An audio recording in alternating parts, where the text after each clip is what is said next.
Hello friends. Did you know nearly 80% of those who watch my videos aren't subscribed?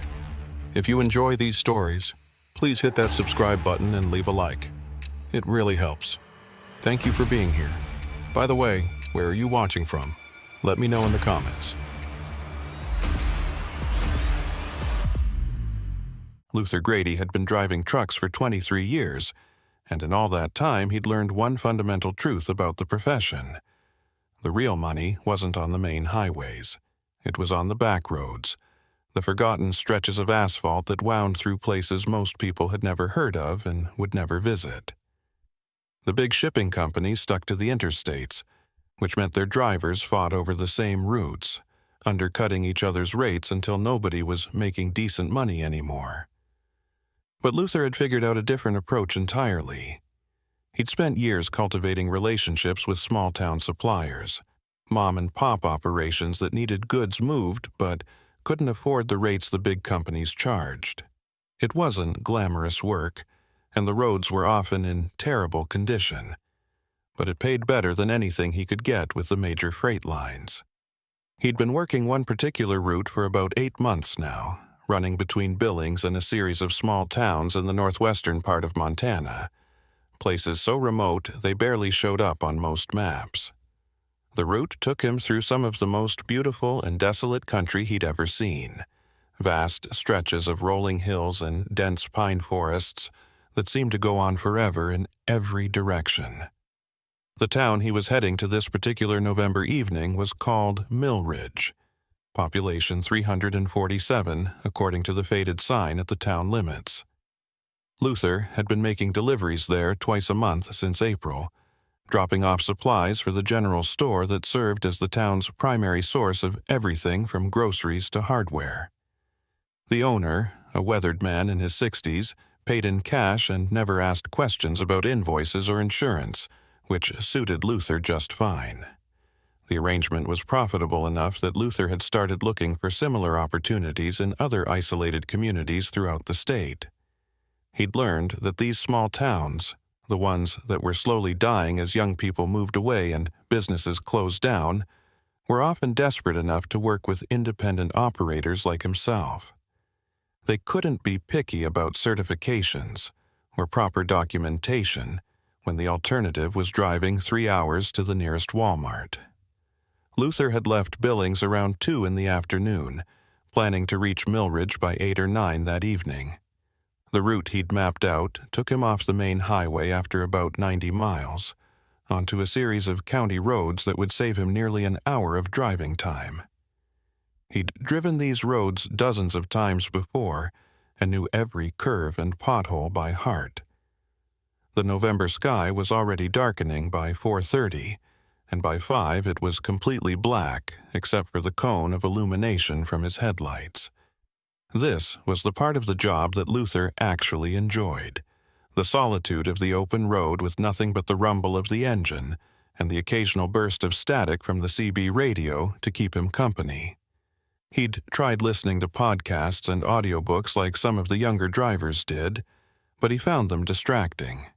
He preferred the silence, or as close to silence as you could get in a truck cab, broken only by the rhythmic thump of the tires against the pavement and the occasional groan of the trailer behind him.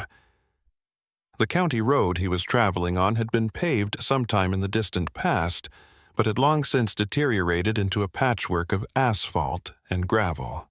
The truck's suspension absorbed most of the worst bumps, but every so often he'd hit a pothole deep enough to rattle his teeth and make him wonder if he'd just damaged something expensive. The landscape around him was invisible in the darkness, but he knew from previous trips that he was passing through an endless succession of pine forests interspersed with the occasional clearing or abandoned homestead. This part of Montana had been more populated once, back when logging was still profitable and before the mills had closed down. Now it was mostly empty, home to a handful of hardy souls who preferred isolation to whatever comforts civilization might offer. Luther had met a few of them at gas stations and diners, weather-beaten men and women who looked at strangers with suspicion and spoke in terse monosyllables when they spoke at all. Around 6:30, Luther noticed his fuel gauge was getting lower than he liked. He'd planned to fill up in Millridge, but that was still more than 2 hours away, and he didn't want to risk running dry on these isolated roads. He kept an eye out for any sign of a gas station, but the road remained empty of any structure more substantial than an occasional mailbox. Just when he was starting to consider turning back to the last town he'd passed through, his headlights caught a faded sign advertising gas and diesel 5 miles ahead. Luther couldn't remember seeing this station on any of his previous trips, but it was possible he'd simply driven past it during daylight hours without noticing. 5 miles later, exactly as promised, a small gas station materialized out of the darkness. It was a humble operation, just 2 pumps under a rusted metal canopy in a small building that might have been white once but had faded to a dingy gray. A single fluorescent light flickered above the door to the office, and a neon sign in the window advertised beer and cigarettes. Luther pulled up to the diesel pump and shut off the engine. The silence that followed was profound. Luther sat in the cab for a moment, listening to the tick of the cooling engine and the faint whistle of wind through the pines. The gas station appeared deserted, but the lights were on and the pumps looked operational. He climbed down from the cab, his joints creaking after hours of sitting, and approached the pump. It was an older model that required prepayment inside, so Luther headed toward the office. The door opened with a harsh jangle of bells, and Luther stepped into a cramped space that smelled of cigarettes and old coffee. The interior was dimly lit by fluorescent tubes, several of which were either burnt out or flickering. Shelves lined the walls, stocked with the usual assortment of chips, candy bars, and automotive supplies. A glass-fronted cooler hummed against one wall, filled with beer and soda. Behind a counter that looked like it had been salvaged from a 1970s kitchen stood a man Luther had never seen before. The man was tall and thin, probably in his early 60s, with gray hair that hung to his shoulders and a beard that covered most of his face. He wore a flannel shirt that had seen better days and regarded Luther with an expression that wasn't quite friendly, but wasn't hostile either. It was the look Luther had come to recognize in these rural areas, a cautious neutrality that said the locals would tolerate strangers as long as they didn't cause trouble. Luther nodded in greeting and said he needed to fill his tank, diesel pump outside. The man didn't respond verbally, just held out his hand for payment. Luther handed over his credit card and was told the machine was broken, cash only. This wasn't unusual in small-town gas stations, so Luther counted out the bills from his wallet and laid them on the counter. The man swept them into the register without counting them and pressed a button that activated the pump outside. While his tank was filling, Luther wandered around the small store, stretching his legs and browsing the shelves without any real intention of buying anything. The selection was sparse, and many of the items looked like they'd been sitting there for years. A layer of dust covered most of the products, and several of the expiration dates he checked were months or even years past. He was examining a package of beef jerky that claimed to have been made in 2019 when he noticed something odd. Pinned to a bulletin board behind the counter were dozens of photographs, all of them showing the same subject. Trucks. Not just any trucks, but 18-wheelers like his own, photographed from various angles and distances. Some appeared to have been taken during the day, others at night with the flash creating a harsh white glare. What struck Luther as strange was that all of the photographs seemed to have been taken without the driver's knowledge. They were candid shots, capturing trucks at gas stations, pulled over at rest areas, or simply driving past on the highway. Luther studied the photographs more closely, trying to figure out what they meant. Was this guy some kind of truck enthusiast who liked to document the vehicles that passed through his station? That seemed harmless enough, if a bit eccentric. But there was something about the way the photographs were arranged, overlapping and pinned haphazardly to the board, that made Luther uncomfortable. He couldn't quite articulate why, but looking at those dozens of images gave him the same feeling he got when he saw a snake coiled by the side of the road. Not immediate danger exactly, but a warning that he should be careful where he stepped. He was still staring at the bulletin board when he realized the man behind the counter was watching him. Luther turned and forced a smile, mumbling something about heading back outside to check on his fuel. The man didn't respond, just continued to stare with those flat, unreadable eyes. Outside, Luther stood by his truck while the pump continued to fill his tank with a mechanical whir and click. The night air was cold enough to see his breath, and somewhere in the distance he could hear what sounded like an owl calling. The gas station sat in a small clearing carved out of the surrounding forest, and beyond the circle of light from the single fluorescent fixture, the darkness was absolute. Luther found himself thinking about those photographs on the bulletin board. The more he considered them, the more uneasy he felt. There had been something obsessive about the collection, something that went beyond simple interest in trucks. He tried to shake off the feeling, telling himself he was being paranoid. The guy was probably just bored and took pictures to pass the time. People in isolated places developed strange hobbies. It didn't mean anything sinister. The pump clicked off, indicating his tank was full. Luther replaced the nozzle and climbed back into his cab, eager to get back on the road and put this odd little gas station behind him. As he started the engine and prepared to pull away, he glanced at the office window and saw the man standing there, watching him leave. The man's face was partially obscured by the reflection of the fluorescent light on the glass, but Luther could make out enough to see that he was still wearing that same neutral expression. Luther gave a half-hearted wave that wasn't returned, then guided his truck back onto the county road.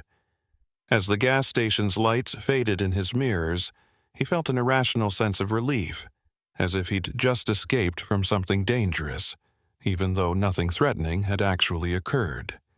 He told himself he was being ridiculous and focused his attention back on the road ahead.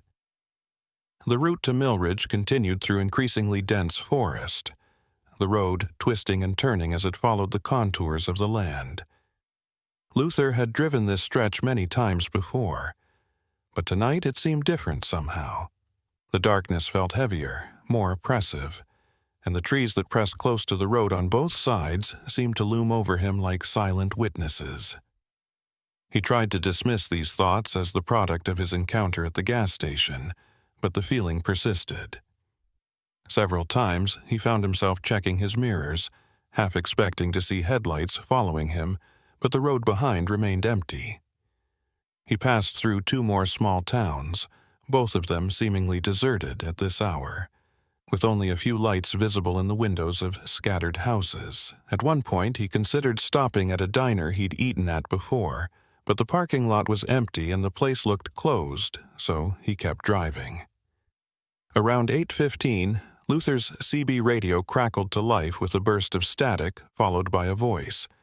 The reception was poor, distorted by distance or atmospheric conditions, but he could make out enough to understand that someone was trying to communicate.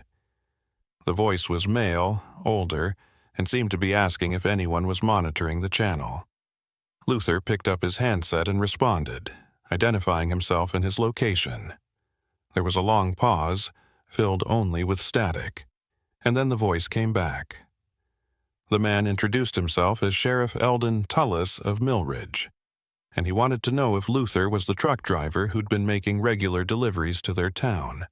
Luther confirmed that he was, and asked if there was a problem with tonight's delivery. Another pause, longer this time, and when Sheriff Tullis spoke again, his voice sounded strained in a way that made Luther grip the handset tighter. The sheriff said there wasn't a problem with the delivery exactly, but he needed to speak with Luther as soon as he arrived in town. It was important, he emphasized, and it concerned Luther's safety. When Luther asked what he meant, the sheriff seemed reluctant to explain over the radio. He just repeated that it was important, and that Luther should come directly to the sheriff's office when he reached Millridge before making his delivery. Luther agreed, though he felt a knot of anxiety forming in his stomach. The sheriff's tone had been serious, almost grave, and Luther couldn't imagine what kind of safety concern would require an immediate meeting. His mind raced through possibilities. Was there a problem with his truck? Had something happened on one of the roads he'd traveled? Or was this about something else entirely, something connected to the strange gas station and those photographs on the bulletin board? The remaining miles to Millridge passed slowly, each minute stretching out as Luther's imagination conjured increasingly dark scenarios.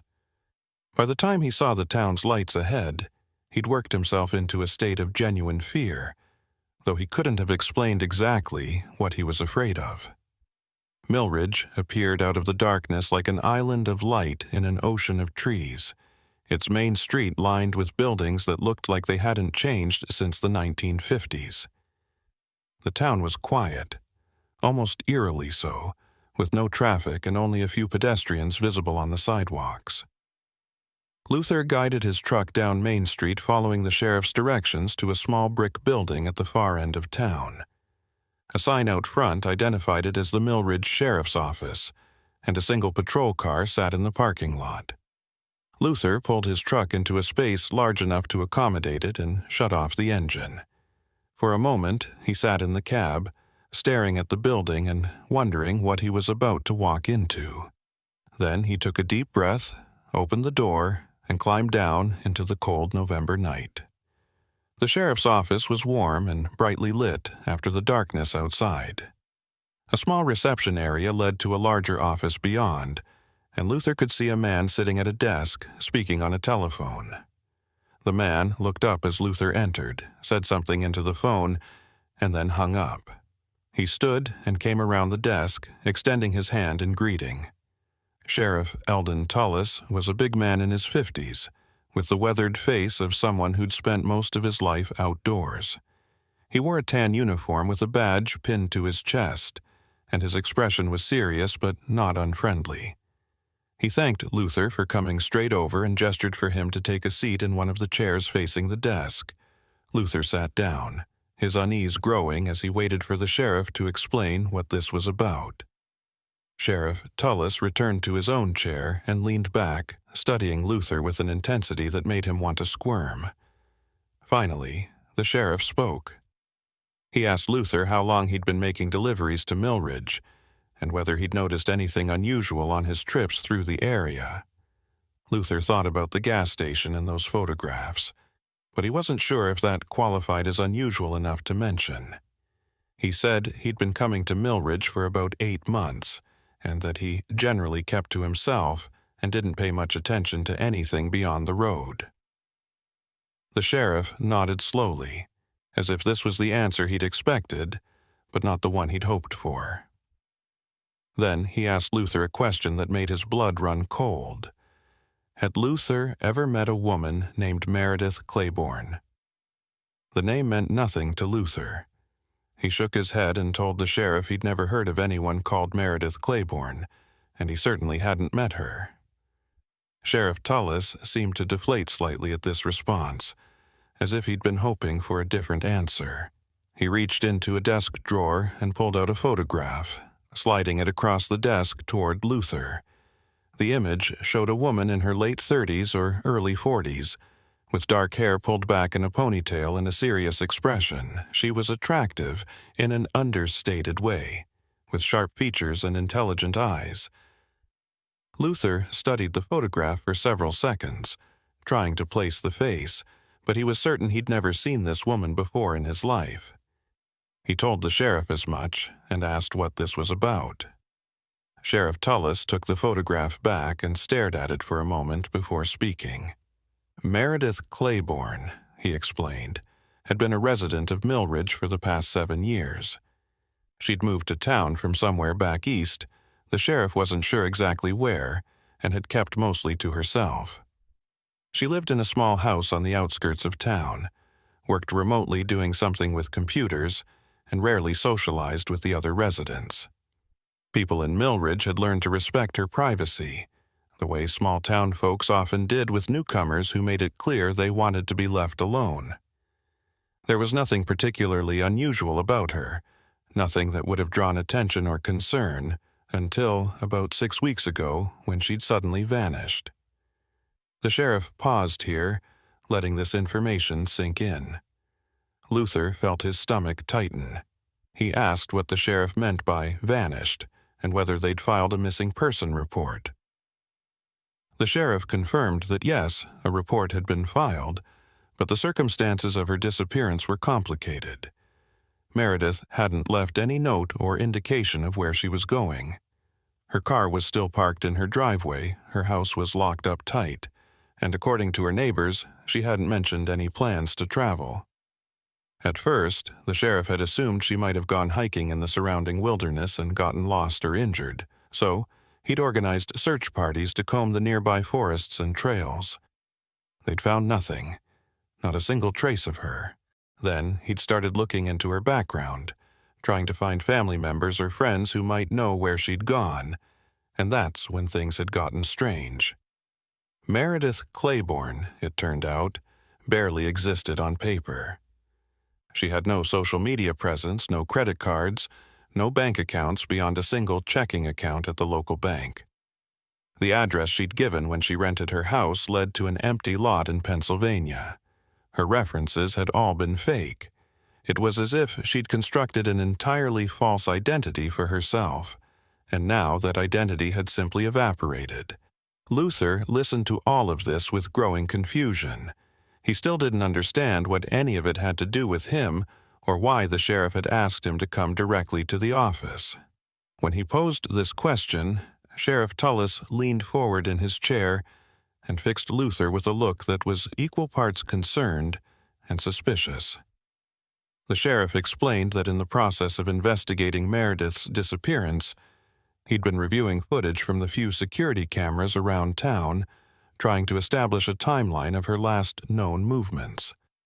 One of these cameras was positioned at the town's only gas station, and it had captured something interesting.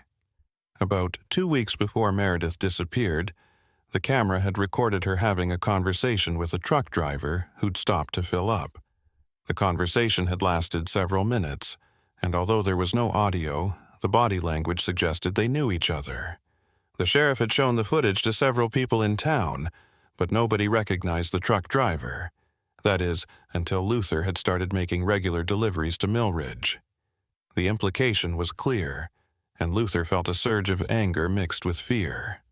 He told the sheriff firmly that he'd never met Meredith Claiborne, never had a conversation with her at any gas station, and that whoever was on that security footage, it wasn't him. The sheriff held up his hands in a placating gesture and said he believed Luther, or at least he wanted to believe him.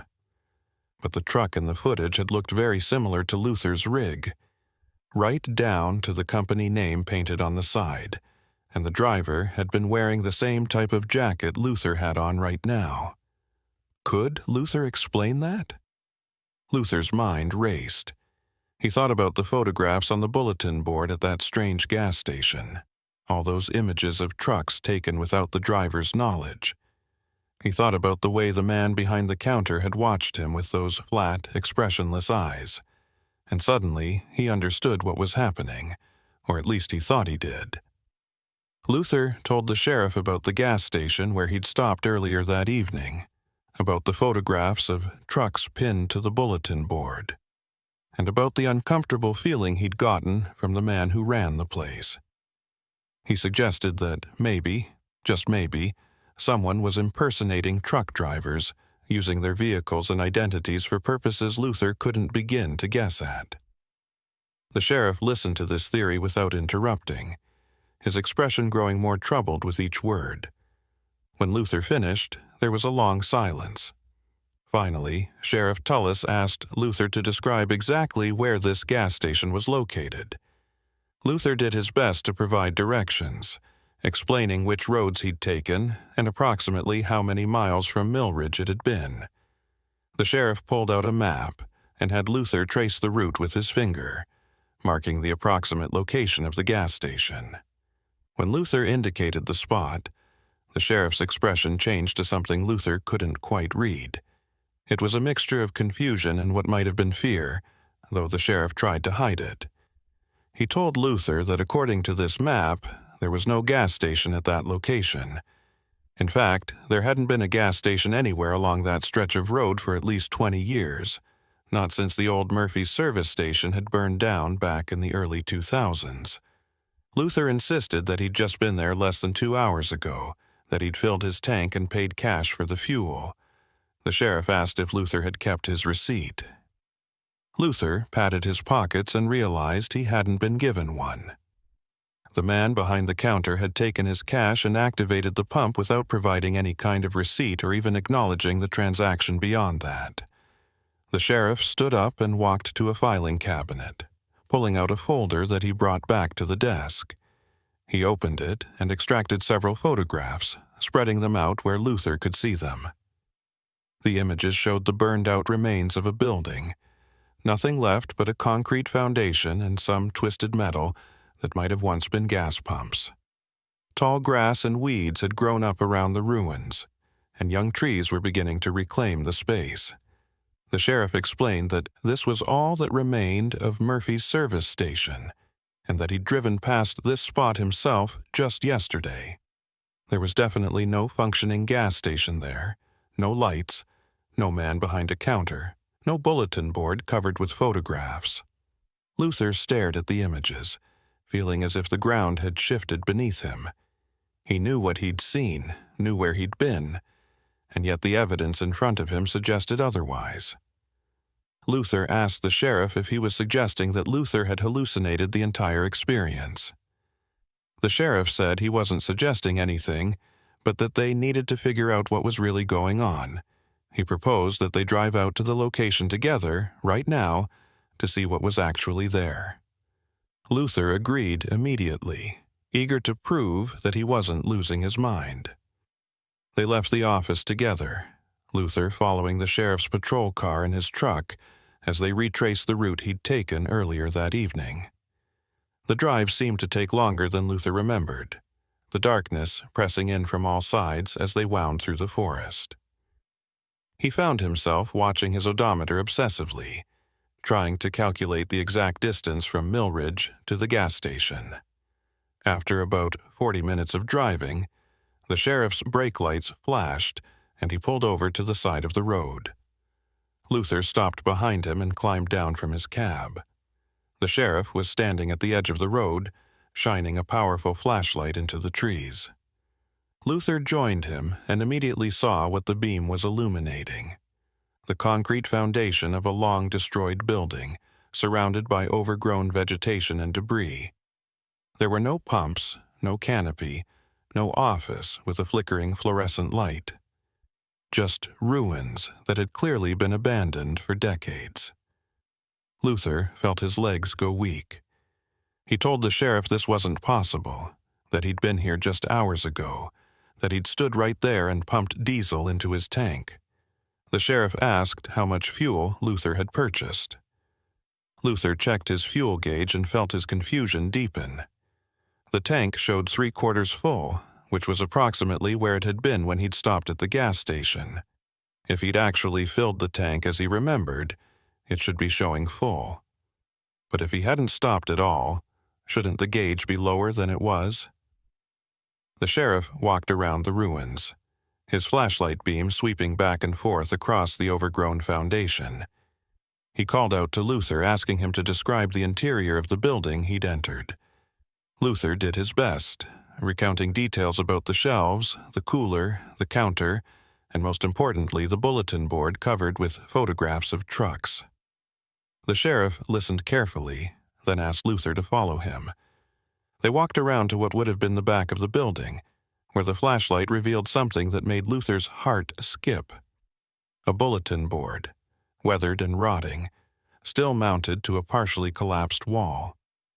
And pinned to that bulletin board, protected from the elements by the overhang of the ruined structure, were dozens of photographs. Photographs of trucks. Luther approached the bulletin board slowly, almost afraid to look at it too closely. The photographs were old, their colors faded and their edges curled, but they were unmistakably the same images he'd seen earlier. 18-wheelers photographed from various angles and distances, captured without their driver's knowledge. Some of the photographs had dates written on them in faded ink, and Luther could make out years ranging from the late 1980s through the mid-1990s. The sheriff used his flashlight to illuminate one photograph in particular, a picture of a truck very similar to Luther's own rig. The image quality was poor and the angle was wrong, but there was no denying the similarity. The sheriff asked Luther if this could have been the photograph he'd seen that had made him think of his own truck.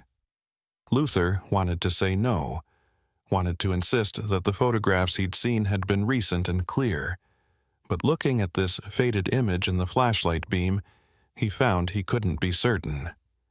They spent another 20 minutes searching the ruins, but found nothing else of interest. No sign that anyone had been there recently, no indication that the building had been anything other than abandoned for the past 2 decades. The sheriff finally suggested they head back to town, and Luther agreed numbly. As they drove back toward Millridge, Luther's mind was spinning. He knew what he'd experienced, knew it had felt completely real, and yet the evidence suggested it had been some kind of hallucination or waking dream. But that didn't make sense either. He'd been well rested, hadn't been drinking or taking any medication, and had never experienced anything like this before in his life. The alternative explanation, that something genuinely inexplicable had occurred, was almost too frightening to consider. Back at the sheriff's office, Luther sat in the same chair as before while Sheriff Tullis made coffee. The sheriff seemed troubled, and when he finally spoke, his words came slowly, as if he was choosing them carefully. He told Luther that over the years there had been other reports of strange occurrences along that particular stretch of road. Drivers who claimed to have stopped at businesses that didn't exist, or to have had conversations with people who couldn't be found afterward.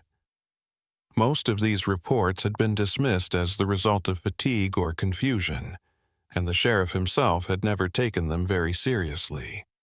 But now, with Meredith Claiborne's disappearance and Luther's experience at the non-existent gas station, he was starting to wonder if there was something more to it.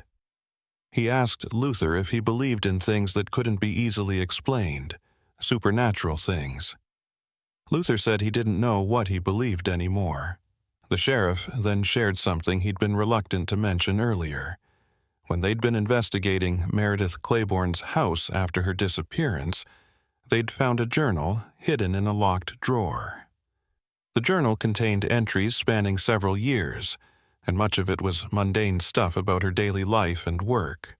But there were also passages that suggested Meredith had been researching something, looking into the history of the area around Millridge with particular focus on disappearances and unsolved deaths.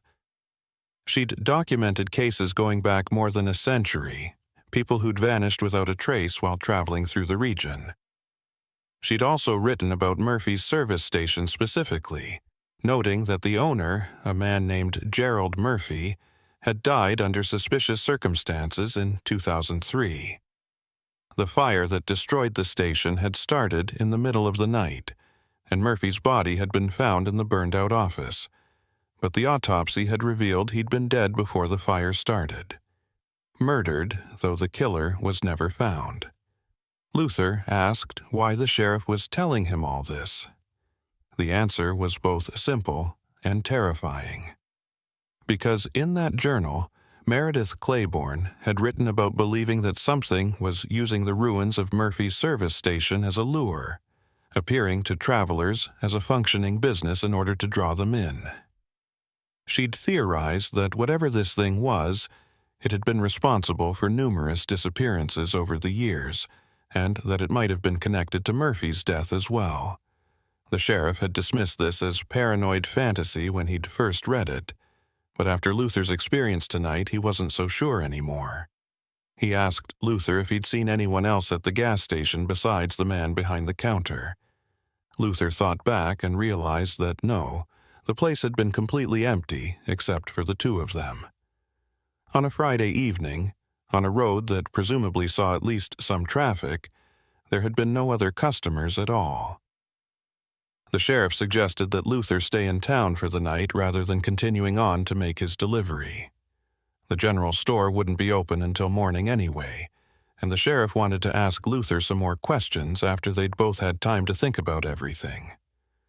Luther agreed, partly because he was exhausted, but mostly because the thought of driving back past those ruins in the dark terrified him. The sheriff recommended a small motel on the edge of town, and Luther thanked him before heading back to his truck. As he drove the short distance to the motel, he couldn't stop thinking about those photographs on the bulletin board. Even if they were decades old, someone had taken them. Someone had stood at that gas station and documented every truck that passed by, collecting images with an obsessive dedication that Luther found deeply disturbing. The motel was exactly what Luther expected. A single-story building with about a dozen rooms and a blinking vacancy sign. The elderly woman at the front desk barely looked at him as she took his cash and handed him a key. His room was small and clean enough, with a bed that sagged in the middle and a television that only received 3 channels. Luther locked the door, wedged a chair under the handle for extra security, and sat on the bed. He pulled out his phone and tried to search for information about Murphy's service station, but the cell signal was too weak to load anything. He considered calling his dispatcher to explain why he'd be late with the delivery, but it was after 11 and he decided it could wait until morning. Instead, he lay back on the bed fully clothed and stared at the water-stained ceiling, trying to make sense of everything that had happened. Sleep came eventually, though it was troubled and full of half-remembered dreams. Luther found himself back at the gas station, but this time when he entered the office, Meredith Claiborne was there instead of the gray-haired man. She was pinning photographs to the bulletin board, each image showing a different truck driver, and when she turned to look at Luther, her eyes were empty black voids. She opened her mouth to speak, but instead of words, a cloud of flies emerged, buzzing and swarming around Luther's head. He tried to run, but his legs wouldn't move, and he could feel the flies landing on his face, crawling into his mouth and nose. He woke with a gasp, his heart pounding and his shirt soaked with sweat. The room was still dark, and according to his phone, it was only 4 a.m. Luther knew he wouldn't be able to fall back asleep, so he got up and took a long shower, letting the hot water wash away the lingering unease from his nightmare. By the time he was dressed and ready, the sky outside was beginning to lighten with the approach of dawn.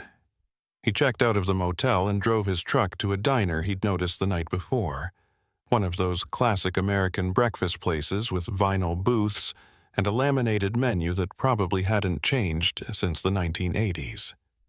The place was empty, except for a waitress who looked like she'd been working there for approximately forever. She poured him coffee without asking and took his order for eggs and toast with mechanical efficiency. Luther sat in a booth by the window and watched as Millridge slowly came to life. People emerged from their houses and drove past on their way to wherever they needed to be. Everything looked completely normal and ordinary, and yet Luther couldn't shake the feeling that something was fundamentally wrong with this place. Around 7, Sheriff Tullis entered the diner and slid into the booth across from Luther. The sheriff looked like he hadn't slept much either, with dark circles under his eyes and a general air of exhaustion. He ordered coffee and waited until the waitress was out of earshot before speaking. He told Luther that he'd spent most of the night reviewing old case files and reading through Meredith Claiborne's journal more carefully. What he'd found had disturbed him greatly. Over the past 40 years, there had been more than a dozen cases of people disappearing along the road where Murphy's service station had been located. Most had been truck drivers, but there were also a few hitchhikers and at least 2 families traveling through the area.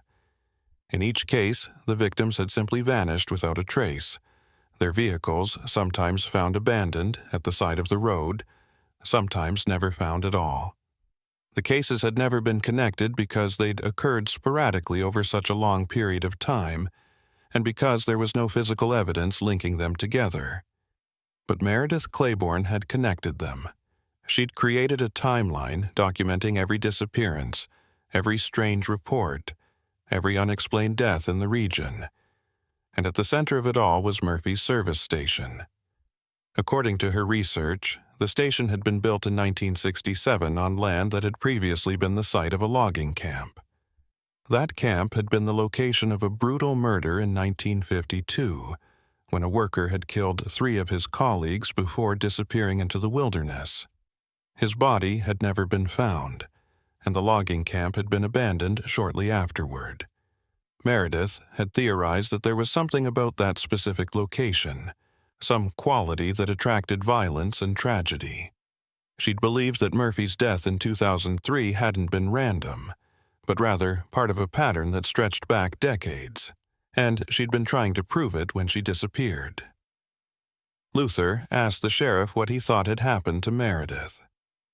The sheriff was quiet for a long moment, stirring his coffee even though he hadn't added anything to it. Finally, he admitted that he thought Meredith had gone to Murphy's service station looking for evidence to support her theories, and that something had happened to her there. Whether it was something natural, something criminal, or something that defied explanation, he couldn't say. But he was certain that the gas station, or whatever appeared to be the gas station, was at the heart of all of this. He'd decided to organize a thorough search of the area, bringing in cadaver dogs and ground-penetrating radar to see if they could find any evidence of burial sites or remains. It would take a few days to arrange, but the sheriff was determined to get answers, both for Meredith's sake and for the sake of all the others who'd vanished over the years. Luther finished his breakfast and told the sheriff he needed to make his delivery and then get back on the road. He had a schedule to keep, and he'd already lost enough time. The sheriff understood, but asked Luther to stay in touch, to call if he remembered anything else about his experience at the gas station or if anything unusual happened on his drive back. Luther promised he would, though privately he'd already decided that he'd be taking a different route home, one that avoided that stretch of road entirely. He paid for his breakfast, shook the sheriff's hand, and walked out into the cold morning air. Millridge looked innocent enough in the daylight, a quiet little town where nothing much ever happened. But Luther knew better now. He understood that beneath the surface of normalcy, something dark was lurking, something that had been claiming victims for longer than anyone realized.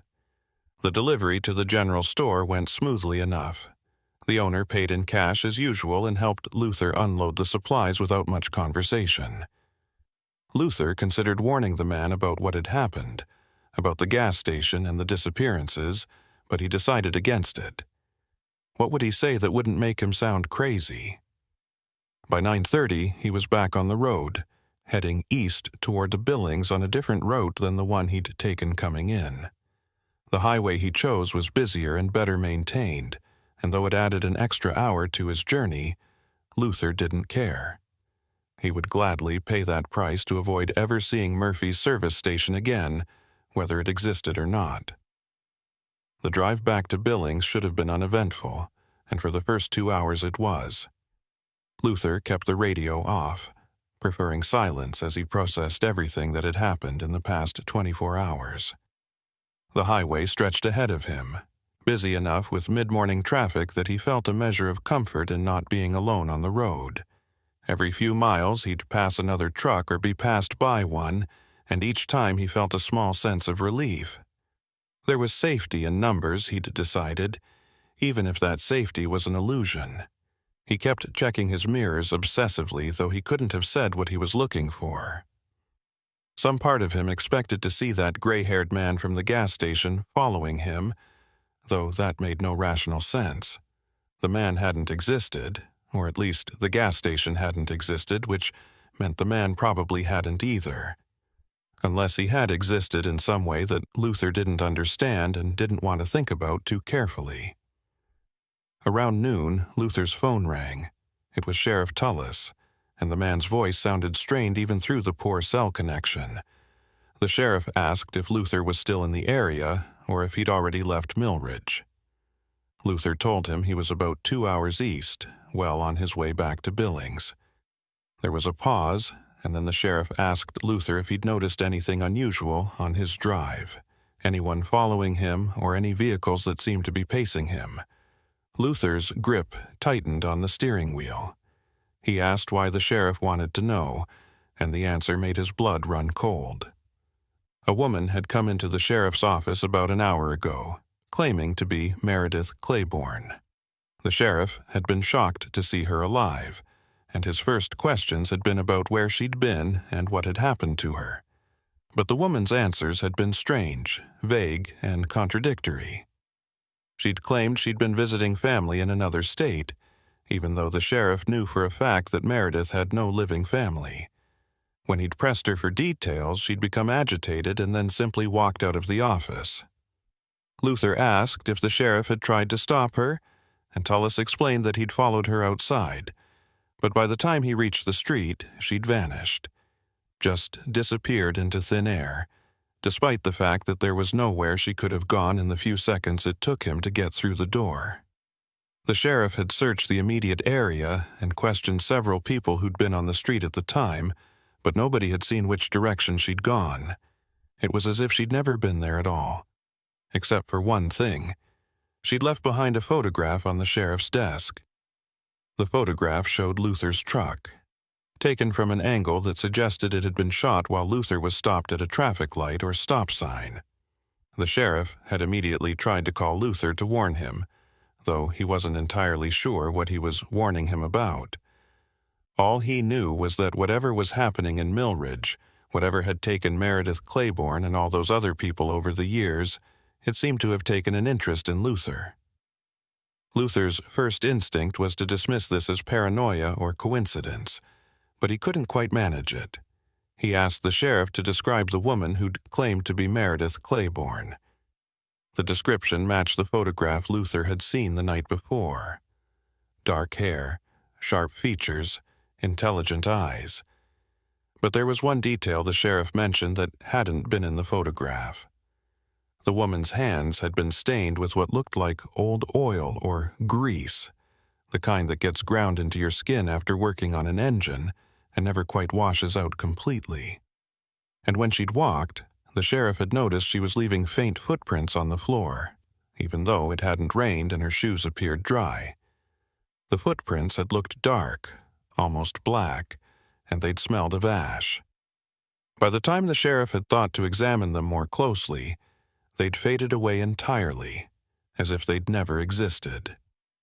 Luther thanked the sheriff for the warning and promised to be careful, though he had no idea what being careful meant in this context. After they hung up, Luther found himself watching the road with renewed paranoia. Every car that pulled up behind him seemed suspicious.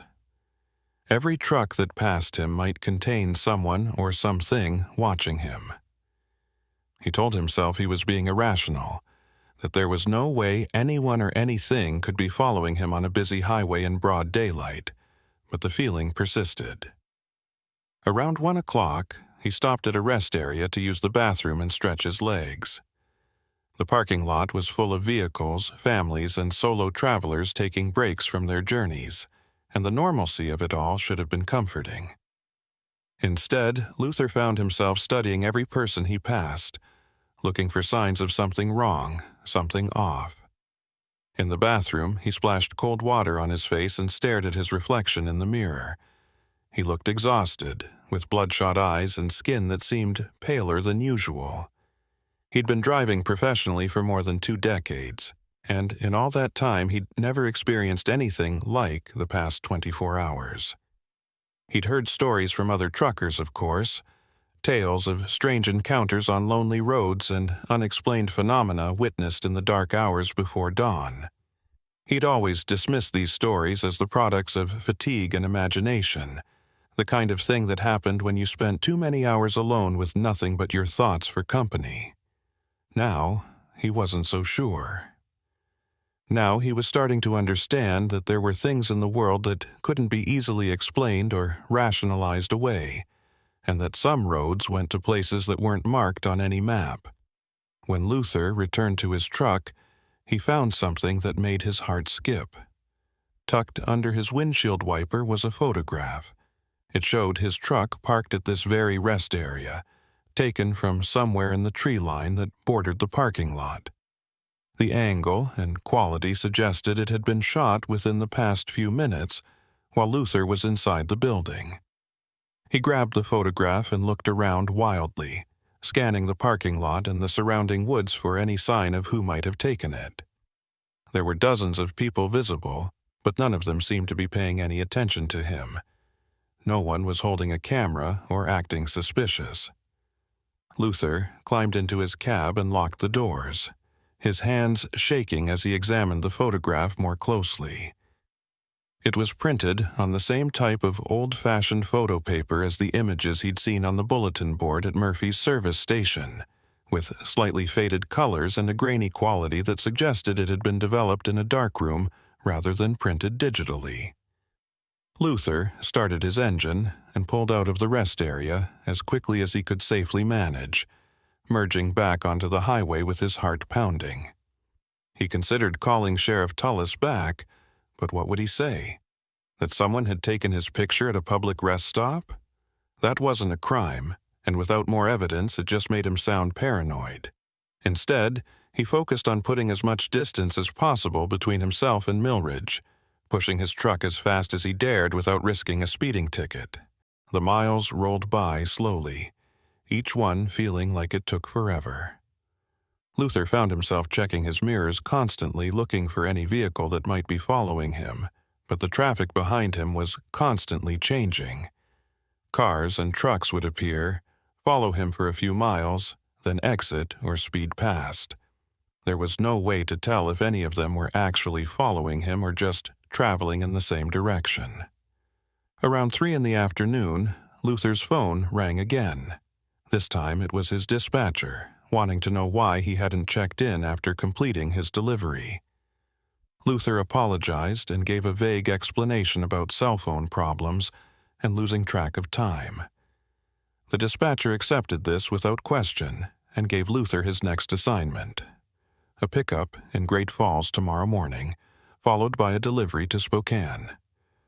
Luther wrote down the details mechanically, barely processing the information.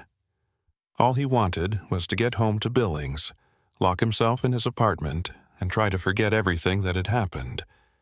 But even as he had that thought, he knew it wouldn't be that simple.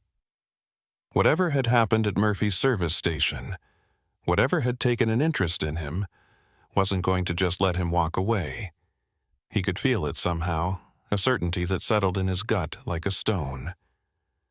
The last hour of the drive was torture. Luther's exhaustion was catching up with him, and he had to fight to keep his eyes open.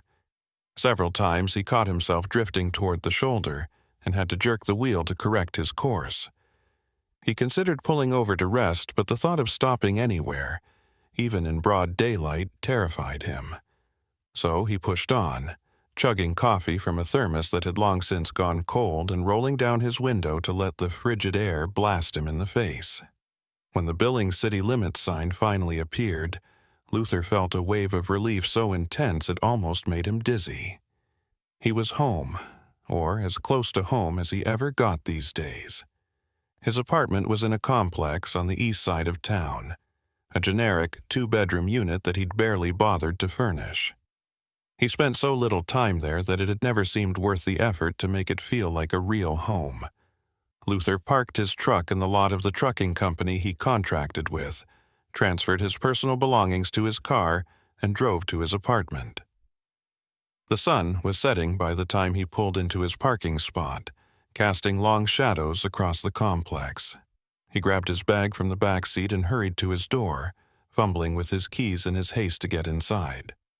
Once he was safely in his apartment with the door locked and the deadbolt thrown, he finally allowed himself to breathe. He dropped his bag on the floor and collapsed onto his couch, staring at the ceiling and trying to process everything that had happened. Part of him wanted to convince himself it had all been some kind of hallucination or stress-induced breakdown. But the photograph tucked in his jacket pocket was real, as real as the memory of that gray-haired man watching him from behind the counter of a gas station that didn't exist. Luther spent the evening trying to distract himself with television and the internet, but nothing held his attention for long. He kept thinking about Meredith Claiborne and her journal full of disappearances and unexplained deaths. He thought about the woman who'd claimed to be her, walking into Sheriff Tullis's office and then vanishing into thin air. He thought about all those photographs on the bulletin board, decades worth of trucks documented by someone or something with an obsessive need to record every vehicle that passed by. Around midnight, unable to sleep, Luther opened his laptop and started searching for information about Murphy's service station. There wasn't much to find, just a few mentions in local news archives about the fire that had destroyed it in 2003 and the death of its owner, Gerald Murphy. The fire had been ruled suspicious, but no charges were ever filed. Murphy's murder remained unsolved. Luther dug deeper, searching for information about the disappearances Meredith had documented. He found scattered references in old newspapers and missing person databases, but nothing that connected them together. A trucker named Raymond Voss who'd vanished in 1907 while traveling through Montana. A family of 4 who'd disappeared in 93, their car found abandoned on a county road with the engine still running. A hitchhiker in 2001, last seen accepting a ride from an unidentified truck driver. The cases went back decades, all of them clustered around that same stretch of road where Murphy's service station had once stood. Luther created a timeline in a notebook, writing down every case he could find along with any relevant details. By 3 in the morning, he had documented 17 disappearances spanning from 1967 to Meredith Claiborne in the present day. 17 people who'd gone missing without a trace, their fates unknown, and their cases gradually forgotten as the years passed. The pattern was clear once Luther laid it all out. Most of the disappearances occurred in the fall and winter months, when darkness came early and the roads were less traveled. Most of the victims were alone, either driving solo or hitchhiking without companions. And all of them had last been seen somewhere near that cursed piece of land where Murphy's service station had been built. Luther stared at his timeline until his eyes burned and his vision blurred. He thought about adding his own name to the list, creating an entry for himself with today's date and a question mark for the outcome. But he was still here, still alive, which meant he'd somehow escaped whatever fate had claimed the others. Or maybe he hadn't escaped at all. Maybe whatever was happening was still in progress, and the photograph under his windshield wiper had been a message that this wasn't over yet. Luther finally fell asleep on his couch around 4 in the morning, still fully clothed and with his laptop open on the coffee table. His dreams were fragmented and disturbing, full of images of burning buildings and bulletin boards covered with photographs. In one dream, he was standing at the ruins of Murphy's service station, watching as people emerged from the forest one by one. They were all that disappeared, the 17 victims he'd documented plus dozens more he'd never heard of. They stood in a circle around him, silent and staring, and Luther understood somehow that they were waiting for him to join them. He tried to run, but his legs wouldn't move, and the circle of people slowly tightened, drawing closer and closer until he could see that their eyes were empty sockets and their mouths were full of ash. He woke with a gasp, his heart hammering, and his shirt soaked with sweat. The apartment was still dark, and according to his phone it was only 6 in the morning. Luther took a long shower and forced himself to eat something, though he had no appetite. He had to be in Great Falls by noon to pick up his next load, which meant he needed to get back on the road soon. The thought of driving filled him with dread, but he couldn't afford to skip assignments. He was an independent contractor, and missing deliveries meant not getting paid. More than that, it meant developing a reputation as unreliable, and in the trucking business, reputation was everything. So, Luther packed a fresh bag, made sure he had all his paperwork in order, and headed back to the lot where his truck was parked. The morning was cold and gray, with a sky full of clouds that threatened rain or possibly snow. Luther did his pre-trip inspection mechanically, checking tires and lights and fluid levels without really thinking about what he was doing. Everything seemed to be in order, and there were no mysterious photographs tucked under his wipers or any other signs that something was wrong. The drive to Great Falls should have taken about 3 hours, and for most of that time, Luther kept waiting for something to happen. He watched for cars that might be following him, studied every rest area and gas station he passed for signs of anything unusual, and kept his phone close in case Sheriff Tullis called with more disturbing news from Millridge. But nothing happened. The highway was busy with morning traffic.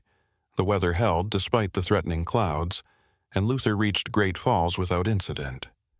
The pickup location was a warehouse on the industrial side of town, and the loading crew had his freight ready to go. They were quick and professional, and within an hour Luther was back on the road with a trailer full of building materials headed for Spokane. He should have felt relieved that everything was going smoothly, but instead, the normalcy of it all felt wrong somehow, like the calm before a storm. Luther had been driving for about 2 hours when he noticed a truck that seemed to be pacing him. It was an older model Peterbilt, painted a faded blue, and it had been hanging back about a quarter-mile behind him for the past 30 minutes. Luther tried changing lanes, speeding up, slowing down, but the Peterbilt matched his every move. He couldn't see the driver clearly through the windshield, just a vague silhouette that might have been male or female, young or old. Luther told himself he was being paranoid, that this was just another trucker traveling in the same direction at the same speed. But something about the way the Peterbilt maintained its distance, never getting closer but never falling behind, set off alarm bells in his head. He grabbed his CB radio and switched to channel 19, the frequency most truckers monitored. He called out a general greeting and asked if anyone wanted to chat to pass the time. Several voices responded, including one that identified himself as driving a blue Peterbilt.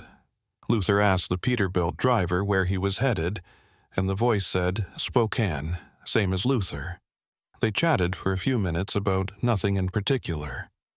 Weather and road conditions, and complaints about fuel prices. The voice sounded completely normal, just another trucker doing his job and looking for conversation to break up the monotony. But there was something about it that bothered Luther, something he couldn't quite identify. The voice was friendly enough, but there was an odd flatness to it, as if the person was reading from a script rather than speaking naturally. Luther asked the Peterbilt driver where he'd started his day, and there was a pause before the answer came. Millridge. Luther's hands tightened on the steering wheel. He asked what the driver had been doing in Millridge, and the voice said he'd made a delivery there, same as Luther. Luther hadn't mentioned anything about Millridge, hadn't said where he'd been or what he'd been doing. He reached for the CB handset again, intending to ask how the driver knew about his delivery, but before he could speak, the voice came through again. The voice said that Luther had made quite an impression in Millridge, that people there were still talking about him. The sheriff especially, who'd been very interested in Luther's story about the gas station. Luther felt his mouth go dry. He asked who this was, what they wanted from him, but the voice just laughed. It was a strange laugh, too high-pitched and lasting too long, and it made Luther think of the voice he'd heard in his dream, the one coming from mouths full of ash. The voice said that Luther had been marked, that he'd been chosen, and that it was too late to run now. He'd stopped at the gas station, paid his money, pumped his fuel, and in doing so had entered into an agreement he didn't understand. The voice said Luther would see Murphy's service station again, whether he wanted to or not, and next time he wouldn't be leaving. Then the CB went silent, cutting off in the middle of the voice speaking, and when Luther looked in his mirror, the blue Peterbilt was gone. Luther pulled over at the next rest area, his heart racing and his hands shaking so badly he could barely steer. He parked in a space far from any other vehicles and sat in his cab with the doors locked, trying to calm down. He told himself that this was just someone playing a prank, that they'd somehow found out about what happened in Millridge and decided to mess with him. But that explanation didn't hold up to scrutiny. How would anyone know about his experience at the gas station? The only people who knew were Sheriff Tullis and Luther himself, and he couldn't imagine the sheriff telling random truckers about it. Luther grabbed his phone and called the sheriff's office, but the call went straight to voicemail. He left a message asking the sheriff to call him back as soon as possible, then sat and waited. Around him, the rest area was busy with travelers coming and going, families and solo drivers and truckers like himself, all of them going about their business as if nothing was wrong. Luther envied them their ignorance, their ability to move through the world without knowing what lurked in the shadows. An hour passed with no return call from Sheriff Tullis. Luther tried again and got the same result, straight to voicemail. He considered calling the Millridge Sheriff's office directly instead of the sheriff's personal cell phone, but he wasn't sure what he'd say. That a voice on the CB radio had threatened him, that he thought something supernatural was stalking him. They'd probably think he was crazy, and maybe he was. Maybe everything that had happened in the past 2 days was the result of stress and sleep deprivation, his mind creating threats that didn't actually exist. But the photographs were real, the one from Murphy's service station and the one from the rest area yesterday. Those weren't hallucinations. Someone had taken those pictures and left them for Luther to find, which meant someone was watching him, following him, documenting his movements just like they'd documented all those other trucks on the bulletin board decades ago. Luther finally forced himself to get back on the road. He had a delivery to make and he was already behind schedule. The remaining drive to Spokane passed in a haze of exhaustion and paranoia. Luther kept the CB radio on, but didn't hear the voice again. He watched his mirrors obsessively but didn't see the blue Peterbilt or any other vehicle that seemed to be following him. By the time he reached the delivery location in Spokane, it was after dark, and Luther felt like he'd aged 10 years in the past 2 days. The warehouse crew unloaded his trailer efficiently, and Luther signed the paperwork in a daze. His dispatcher called to give him his next assignment, but Luther told him he needed a few days off for personal reasons. The dispatcher wasn't happy about it, but Luther's record was good enough that he agreed without too much argument. Luther found a truck stop hotel on the edge of Spokane and checked in, paying cash for a room he hoped he'd actually be safe in. The truck stop hotel was one of those places designed specifically for drivers like Luther, with oversized parking spaces and rooms that smelled of diesel fuel and stale cigarettes despite the no smoking signs. Luther's room was on the 2nd floor, overlooking the parking lot where his truck sat among dozens of others. He stood at the window for a long time, studying the vehicles below, looking for the blue Peterbilt or any other truck that seemed out of place. Everything looked normal, just a collection of rigs in various states of wear, their drivers either sleeping in their cabs or renting rooms like Luther had. He closed the curtains eventually and sat on the bed, too wired to sleep despite his exhaustion. His phone showed several missed calls from Sheriff Tullis, all of them coming in during the past hour, while Luther had been checking in and getting settled. He called back immediately and the sheriff answered on the first ring.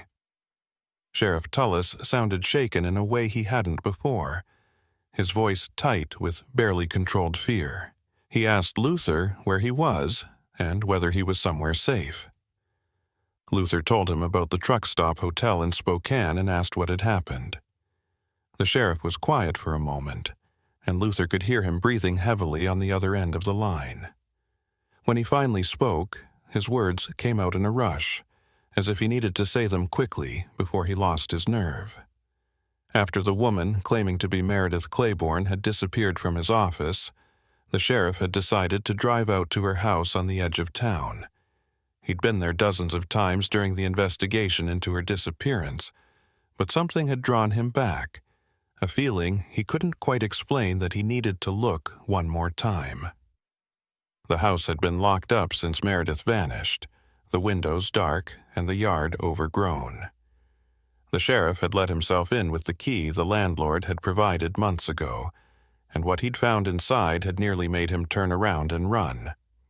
The house was exactly as it had been when Meredith disappeared, with all her furniture and belongings still in place, covered now with a thick layer of dust.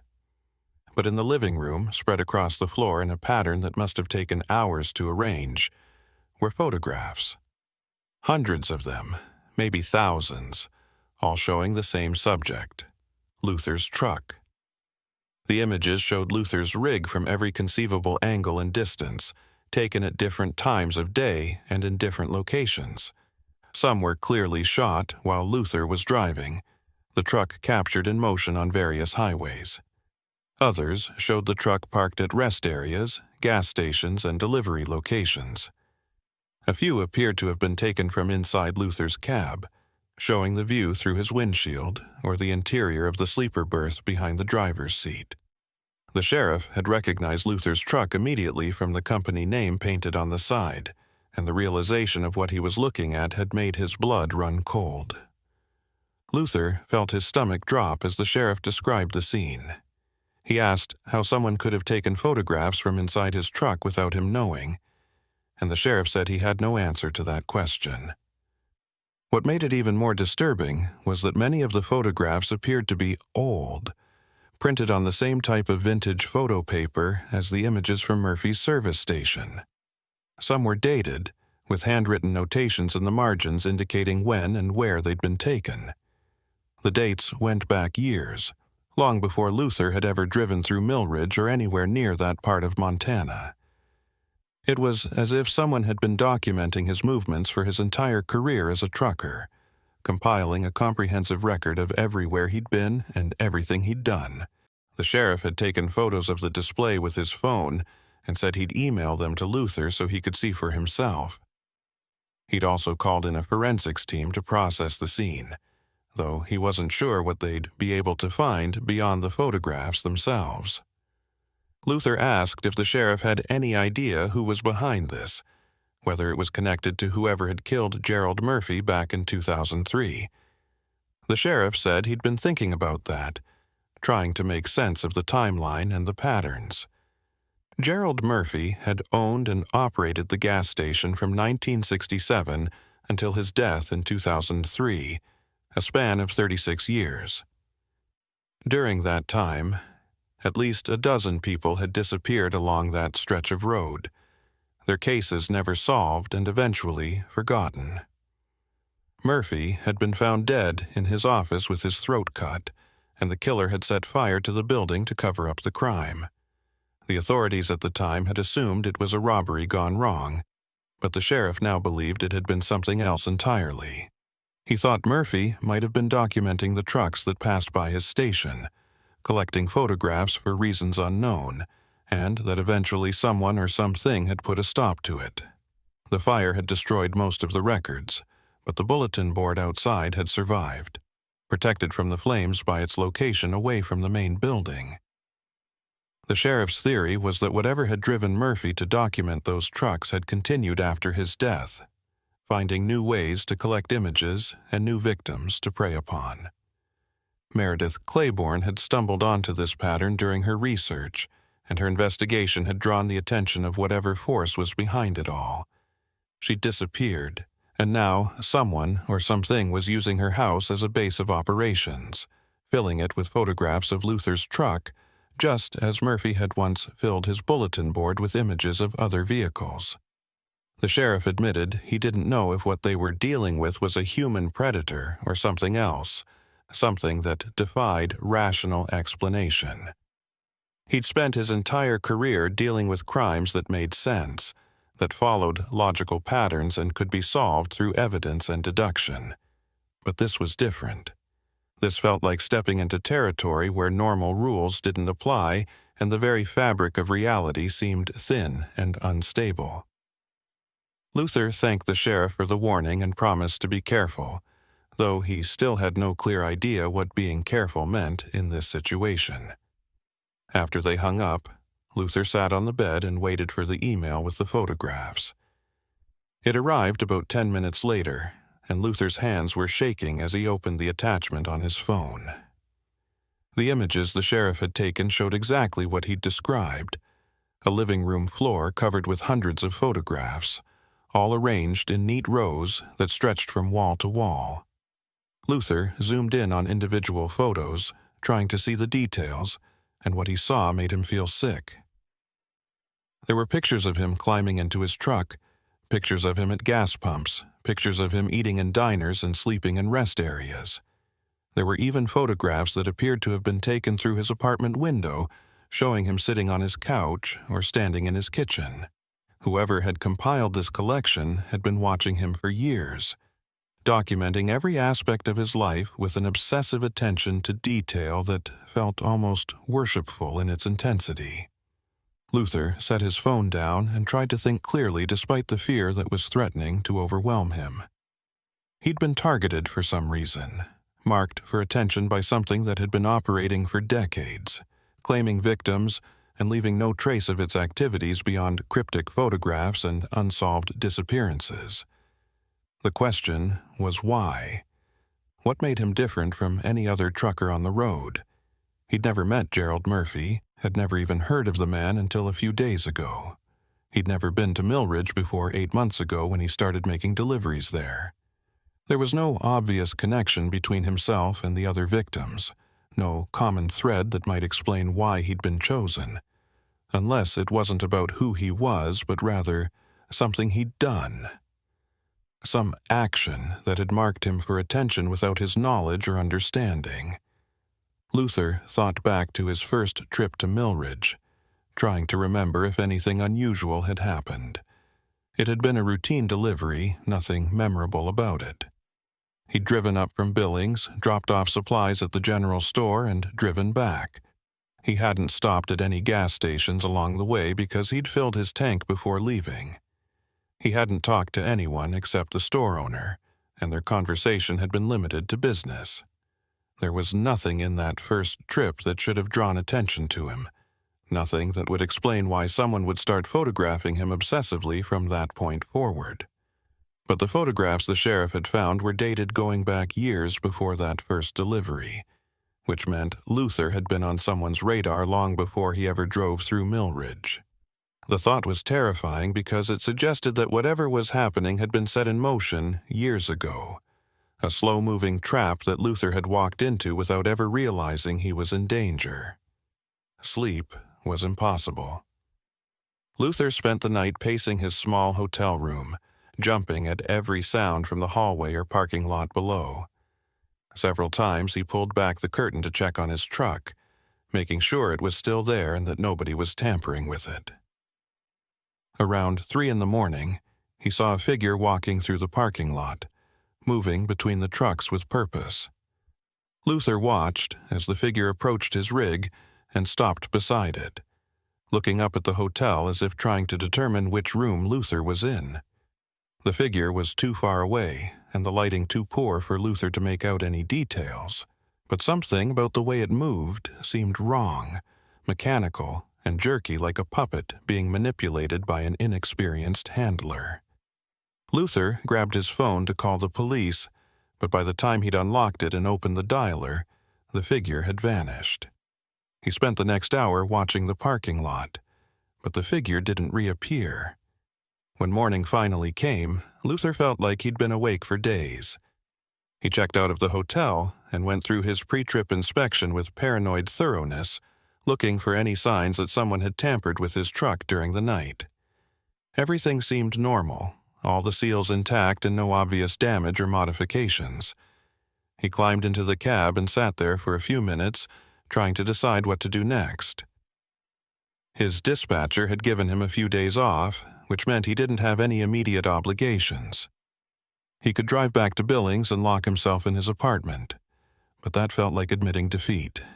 The photographs in Meredith Claiborne's house had shown images taken through his apartment windows, which meant whoever was watching him knew where he lived. There was nowhere he could hide that would be truly safe. The alternative was to confront whatever was happening, to go back to Millridge and Murphy's service station and try to understand what he was dealing with. Luther knew this was probably a terrible idea, possibly even suicidal. Every horror movie he'd ever seen had taught him that going back to the source of danger was a guaranteed way to end up dead. But he also knew he couldn't live like this, constantly looking over his shoulder and waiting for something terrible to happen. If he was going to be a victim, he wanted to face it head-on rather than spending the rest of his life running. He called Sheriff Tullis and told him he was coming back to Millridge. The sheriff tried to talk him out of it, saying it was too dangerous and that Luther should stay as far away as possible.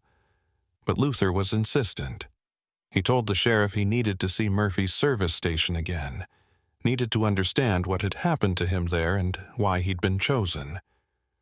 The sheriff finally agreed, but only on the condition that he'd be there to meet Luther when he arrived. They arranged to meet at the sheriff's office in Millridge that afternoon. The drive back to Montana felt longer than it should have, every mile stretching out as Luther's anxiety grew. He kept expecting something to happen, for the blue Peterbilt to appear in his mirrors, or for that voice to come through on the CB radio. But the highway remained normal, busy with traffic and free of any obvious threats. Luther tried to convince himself that this was a good sign, that maybe whatever had been stalking him had lost interest or moved on to another victim, but he knew that was wishful thinking. Things like this didn't just go away. They waited and watched and struck when you least expected it, which meant Luther needed to be ready for anything.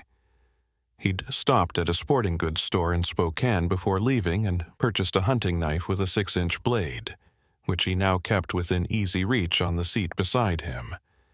He wasn't sure what good a knife would do against whatever he was dealing with, but having it made him feel slightly less helpless. Luther reached Millridge around 2 in the afternoon, the town looking exactly as it had a few days ago when he'd driven through. Nothing had changed on the surface, but Luther could feel the difference. There was a tension in the air, a sense of something waiting and watching. He parked his truck at the sheriff's office and went inside to find Sheriff Tullis sitting at his desk, looking like he hadn't slept any better than Luther had. The sheriff had organized a small team to accompany them to Murphy's service station. Himself, Luther, and a deputy named Marcus who looked young enough to still be in high school. The sheriff had also brought a camera to document whatever they found, along with flashlights and a first aid kit. He asked Luther one more time if he was sure about this, and Luther nodded. He was sure, or as sure as he could be about something that made absolutely no rational sense. They took the sheriff's patrol car, leaving Luther's truck parked at the office. The drive to the ruins of Murphy's service station took about 40 minutes, following the same route Luther had taken a few nights ago. In the daylight, the landscape looked less threatening, just miles of pine forest and rolling hills under a gray sky. But Luther knew appearances were deceiving. Something malevolent lived in these woods, something that had been claiming victims for decades and showed no signs of stopping.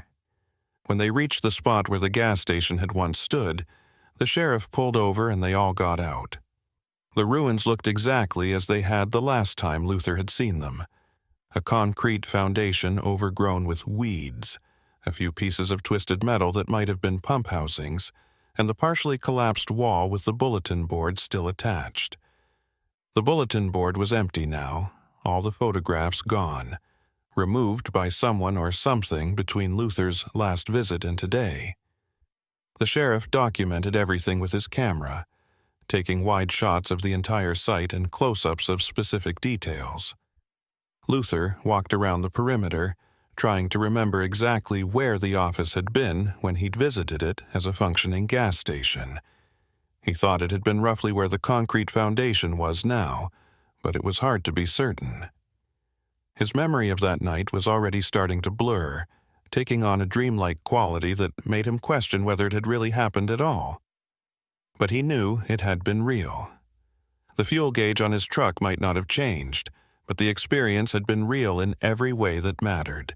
He'd walked into that office, seen those photographs, paid cash for fuel that he'd never actually received.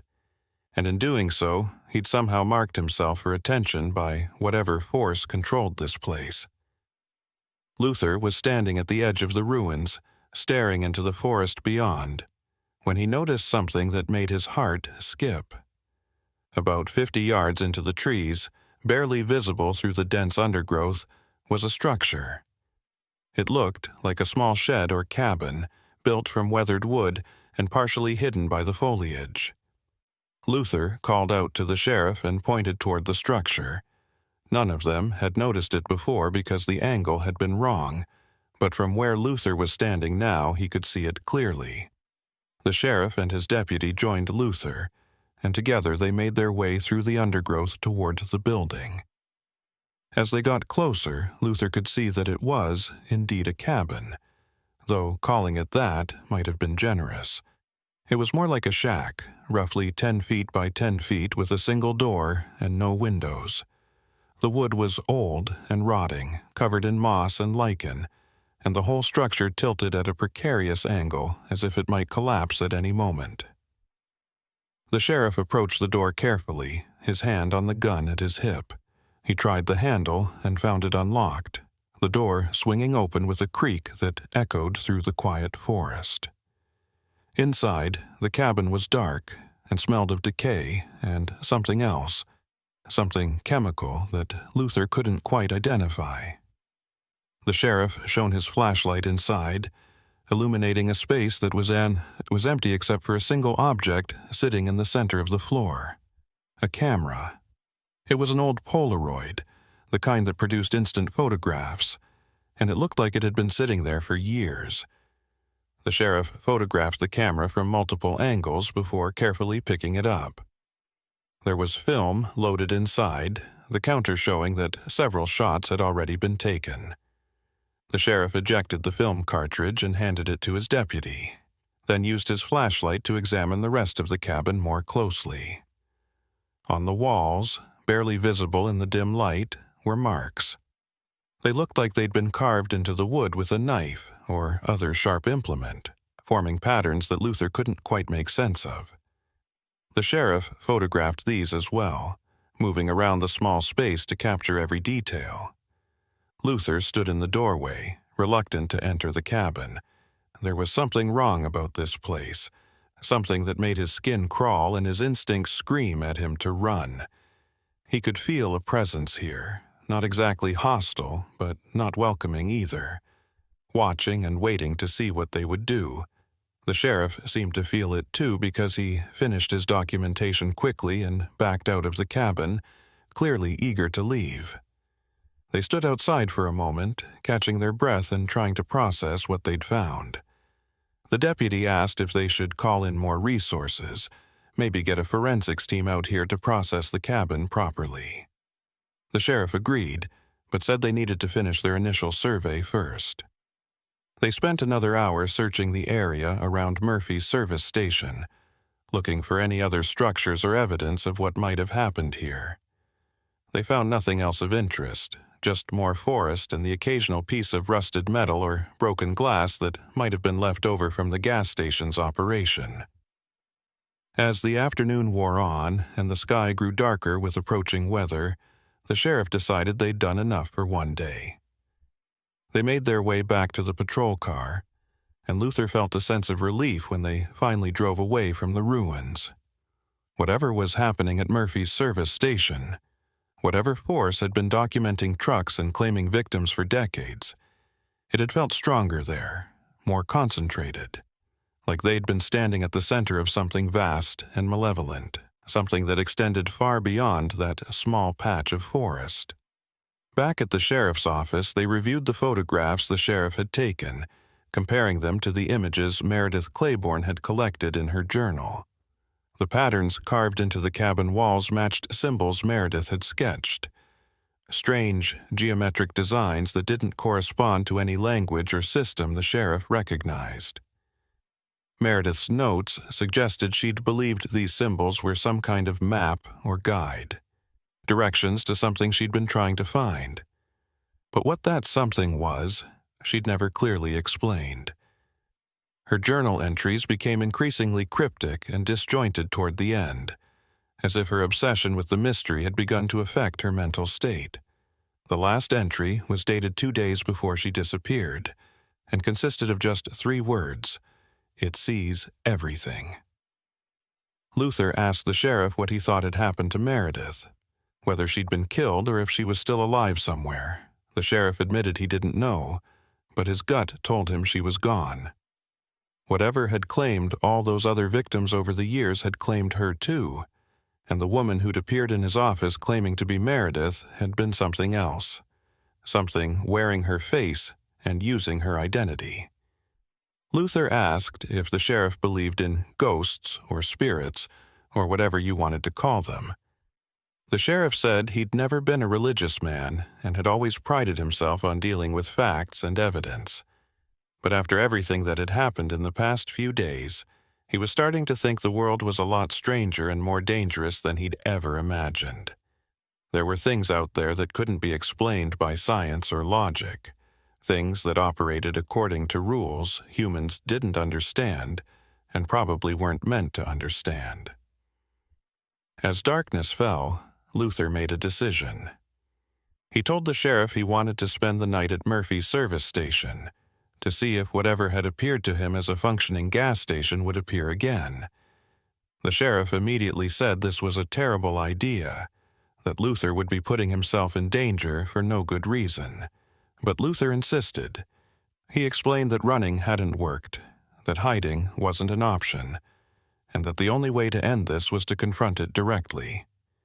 He wanted to understand what had happened to him, why he'd been chosen, and what the connection was between the gas station and all those disappearances. The sheriff tried to argue, but Luther could see he was wavering. Finally, the sheriff agreed, but only on the condition that he'd stay there with Luther. They'd camp out in the patrol car near the ruins and wait to see what happened. Luther accepted these terms, grateful for the company even though he knew the sheriff's presence might not make much difference if things went bad. They drove back to the ruins as night fell, the forest growing dark and silent around them. The sheriff parked the patrol car in the same spot where Luther had stopped his truck a few nights ago, positioning it so they had a clear view of the ruins. They settled in to wait, the sheriff monitoring the radio, while Luther watched the darkness beyond the windshield. Hours passed slowly, marked only by the occasional burst of static from the radio or the sound of wind moving through the trees. Around midnight, Luther noticed something that made him sit up straighter. A light had appeared near the ruins, faint at first but growing brighter. The sheriff saw it too and reached for his flashlight, but Luther stopped him. He wanted to see what would happen if they just observed without interfering. The light continued to grow, and gradually Luther could make out shapes forming in the darkness. The ruins were transforming, shifting and rebuilding themselves into the structure Luther had seen before. The gas station was manifesting again, complete with pumps and canopy and the small office with its flickering fluorescent light. Luther could see the bulletin board through the window, covered once again with photographs. The sheriff was staring at the scene with his mouth open, unable to believe what he was witnessing. Luther told him to stay in the car and started to open his door, but the sheriff grabbed his arm and asked what he thought he was doing. Luther said he needed to go inside, needed to see what was waiting for him there. The sheriff said absolutely not, that whatever this was, they needed to call for backup and approach it carefully. But Luther shook off the sheriff's hand and climbed out of the car. The night air was freezing, much colder than it had been just moments before, and Luther could see his breath forming clouds in front of his face. He approached the gas station slowly, every instinct screaming at him to turn around and run, but he forced himself to keep walking, his feet crunching on gravel that shouldn't exist. The office door was exactly where he remembered it, and when he pushed it open, the bell above jangled just as it had before. Inside, the space was dimly lit and smelled of cigarettes and old coffee. Behind the counter stood the gray-haired man Luther had seen before, wearing the same flannel shirt and regarding Luther with the same flat, unreadable expression. For a long moment, neither of them spoke. Then the man said, in a voice that sounded like wind through dead trees, "You came back." Luther found his voice and asked what this place was, what the man wanted from him. The gray-haired man didn't answer directly. Instead, he gestured toward the bulletin board behind him and said that Luther had been chosen, marked for documentation just like all the others before him. The man explained that Murphy's service station had never really closed, that it existed in a space between what was and what might have been, collecting records of travelers who passed through. Every truck that stopped here, every person who walked through that door, became part of the collection. Their images were captured, their routes documented, their entire lives recorded in photographs that existed outside normal time and space. The man said this had been happening for decades, long before Gerald Murphy bought the property and built his gas station, and it would continue long after everyone currently living had turned to dust. Luther asked why, what the purpose of all this documentation was. The gray-haired man smiled, but there was no warmth in it. He said that some questions didn't have answers that humans could understand, that there were forces in the world that operated according to their own logic and pursued goals that were incomprehensible to mortal minds. Luther had been documented, recorded, and filed away in the great collection, and now he belonged to this place just as Meredith Claiborne belonged to it, and just as all the others before them had belonged to it. The man said Luther could leave if he wanted, could walk back to the patrol car and drive away and try to resume his normal life. But he would never truly be free because he was part of the collection now, and the collection never forgot its own. Luther backed toward the door, his heart hammering. He asked what had happened to Meredith Claiborne, where she was now. The gray-haired man gestured toward the bulletin board again, and Luther saw that one of the photographs pinned there showed Meredith standing in this very office, her expression frozen in a moment of absolute terror. The man said she'd come looking for answers, just like Luther was doing now, and she'd found them. She'd learned the truth about Murphy's service station and all the disappearances, and that knowledge had changed her in ways she couldn't have anticipated. She was part of the collection now, existing in the photographs and the spaces between, forever documented and filed away. Luther asked if that was his fate too, if he would end up trapped in a photograph like Meredith. The gray-haired man said that was up to Luther. He could accept his place in the collection willingly, or he could fight it and make things more difficult for everyone involved. Either way, the outcome would be the same. Luther turned and ran from the office, bursting out into the cold night air. Behind him, he heard the gray-haired man calling out, saying there was no point in running, that Luther would always find his way back here eventually. Luther didn't look back. He sprinted toward the patrol car where Sheriff Tullis was waiting with the engine running. Luther threw himself into the passenger seat and yelled at the sheriff to drive, to get them away from this place as quickly as possible. The sheriff didn't need to be told twice. He gunned the engine and they peeled out, gravel spraying from under the tires. In the rearview mirror, Luther could see the gas station beginning to fade, the lights growing dimmer and the structure becoming translucent. Within seconds, it had vanished completely, leaving only the ruins behind. They drove in silence for several miles before either of them spoke. Finally, the sheriff asked what had happened in there, what the gray-haired man had said. Luther recounted the conversation as best he could remember it, though the details were already becoming fuzzy in his mind. The sheriff listened without interrupting, and when Luther finished, he was quiet for a long time. Then he said they needed to bring in state authorities, maybe even federal agents, people with resources and expertise beyond what his small-town sheriff's office could provide. Luther agreed, though he wasn't sure what any authorities could do against something like Murphy's service station. How did you fight a place that existed between moments, that operated according to rules that defied normal reality? How did you stop something that had been claiming victims for decades and showed no signs of stopping? When they reached the sheriff's office, Luther collected his truck and prepared to leave Millridge for what he hoped would be the final time. The sheriff promised to stay in touch, to let Luther know if anything new developed or if the investigation uncovered any useful information. Luther thanked him and climbed into his cab, eager to put as much distance as possible between himself and this cursed town. As he drove away, he noticed something tucked under his windshield wiper. Another photograph. This one showed him standing in the office at Murphy's service station, captured from behind as he faced the gray-haired man. Luther's hands were raised slightly, as if in surrender or supplication, and the expression on the back of his head somehow conveyed absolute terror, even though his face wasn't visible. Luther grabbed the photograph and crumpled it up, throwing it onto the passenger seat, but even as he did so, he knew it wouldn't matter. He was part of the collection now, documented and filed away, and no amount of running would change that. Luther drove through the night, heading east toward Billings, but never quite sure if he'd actually arrive. The highway stretched ahead of him, familiar and yet somehow different, as if he was traveling through a landscape that existed slightly out of phase with normal reality.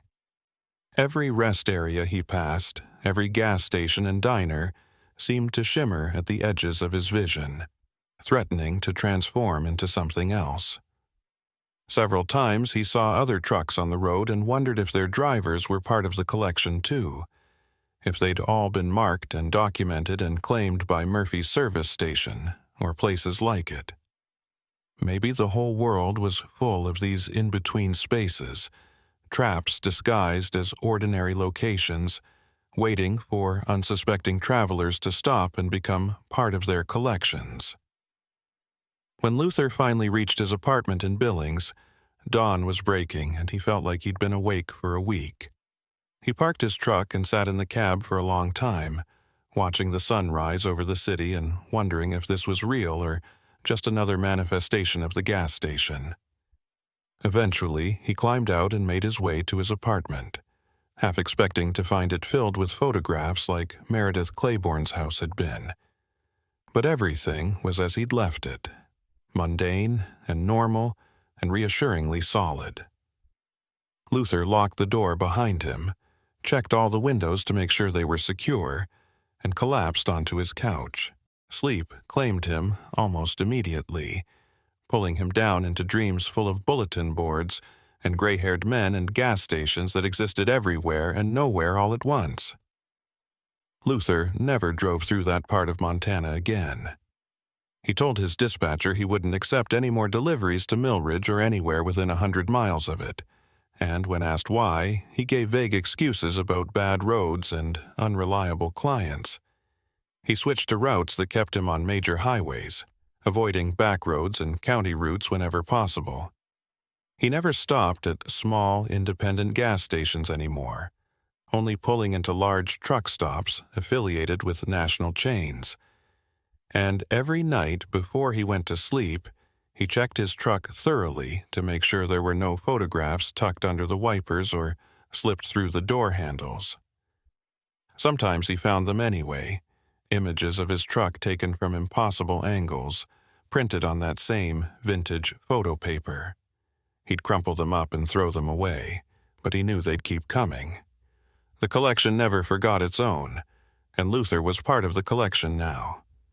He'd been marked and documented, and somewhere in a space that existed between what was and what might have been, his image sat on a bulletin board alongside all the others who'd made the mistake of stopping at Murphy's service station. The gray-haired man had been right about one thing. Luther would never truly be free, But he could keep driving, keep moving, and maybe if he stayed on the road long enough, the collection would forget about him and turn its attention to someone else. It was a slim hope, but it was all Luther had. So he drove on through the endless American night, watching his mirrors and waiting for the next photograph to appear, knowing that someday the collection would call him back and there would be nothing he could do but answer. Burl Henning had been hauling refrigerated goods across the southern states for 17 years, and in all that time he'd developed certain habits that kept him alive and employed. He checked his cargo every 4 hours without fail, maintained his rig like it was a living thing that needed constant care, and never, under any circumstances, drove through severe weather if he could avoid it. That last rule had saved him from more than a few close calls over the years, times when other drivers had pushed through storms and ended up jackknifed on the side of the highway, or worse. Burl had seen enough twisted metal and spilled cargo to know that no delivery was worth dying for, which was why he was currently parked at a truck stop outside Little Rock, watching the sky turn the color of a fresh bruise and listening to weather reports that grew more dire with each passing hour. The forecast called for severe thunderstorms moving through central Arkansas, with possible tornadoes and flash flooding. Burl had called his dispatcher to explain the situation, and after some back and forth about deadlines and customer expectations, they'd agreed he could wait out the worst of it before continuing north. The truck stop was crowded with other drivers who'd made the same calculation, their rigs lined up in neat rows facing the building. Burl had claimed a spot near the back of the lot, positioning his truck so he could see the highway and the approaching storm. He'd been through his share of bad weather over the years, everything from blizzards in the Dakotas to ice storms in Tennessee, but there was something about these southern thunderstorms that made him particularly nervous. They came on fast and hit hard, turning day into night, and roads into rivers in a matter of minutes. The wind could flip a fully loaded 18-wheeler like it was a toy, and the lightning strikes were frequent enough to be genuinely dangerous. Burl had lost count of how many times he'd seen trees split in half or transformers explode during storms like this, cascades of sparks raining down onto roads and buildings below.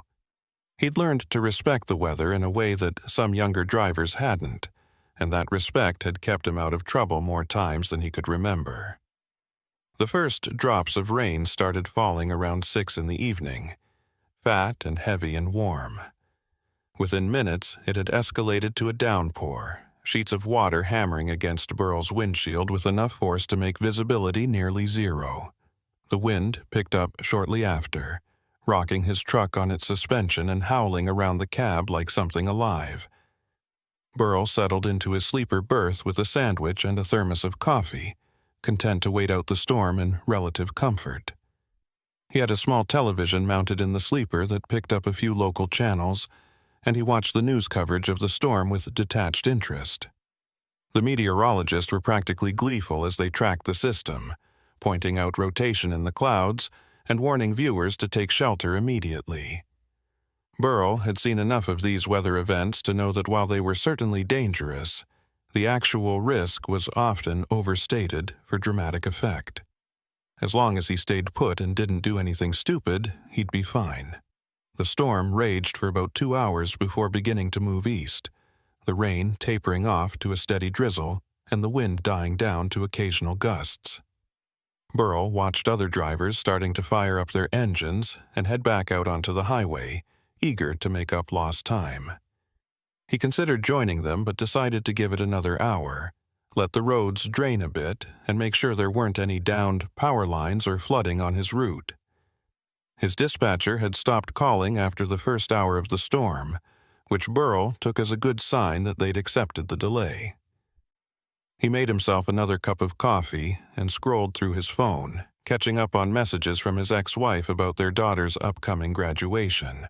The conversation was civil enough, all logistics and schedules, but it still made Burl feel the familiar pang of regret about how things had ended between them.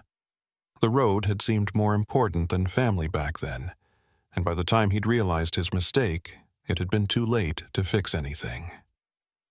Around 9 o'clock, Burl decided the weather had cleared enough to get back on the road. He did his post-storm inspection, checking for any damage to his truck or cargo, and found everything intact. The refrigeration unit was running smoothly, maintaining the precise temperature needed to keep his load of frozen foods from spoiling. Burl pulled out of the truck stop and merged onto the highway, joining the moderate flow of traffic heading north.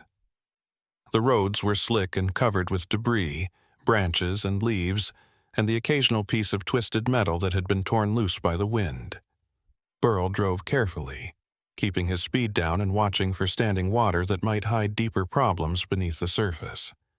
The highway stretched ahead of him through flat farmland, the fields on either side invisible in the darkness beyond his headlights. Arkansas was beautiful country during the day, all rolling hills and dense forests, but at night it could feel oppressively empty, like driving through a void with nothing but the dotted line to guide you. Burl had been driving for about 40 minutes when he came around a long curve and saw something that made him immediately start slowing down. About half a mile ahead, emergency lights were flashing red and blue against the darkness, illuminating what looked like a major accident. As Burl got closer, he could see that a semi-truck had left the road and ended up in the ditch that ran alongside the highway. The trailer had separated from the cab and was lying on its side, its contents spilled across the shoulder and into the adjacent field. Several police cars and an ambulance were already on scene, their lights creating a strobing effect that made it hard to see details clearly. Burl pulled over well before reaching the accident site, not wanting to add to the congestion or get in the way of emergency responders. He grabbed his reflective vest and flashlight from behind his seat and climbed down from his cab, intending to see if there was anything he could do to help. The scene was chaos. Police officers were directing traffic around the accident, waving cars and trucks past while trying to keep rubberneckers from stopping. Burl approached one of the officers and identified himself as a fellow trucker, asking if the driver was okay and whether they needed any assistance. The officer looked stressed and exhausted, rain dripping from the brim of his hat. He told Burl that the driver appeared to be fine, though badly shaken, and that they had the situation under control. But then he paused and looked Burl over, seeming to make some kind of calculation. He asked if Burl had any experience with hazardous materials or knew anything about proper cargo handling. Burl said he'd been driving for 17 years and had hauled just about everything imaginable at one point or another. The officer nodded and told Burl to follow him, leading him away from the main accident site toward where the trailer had come to rest.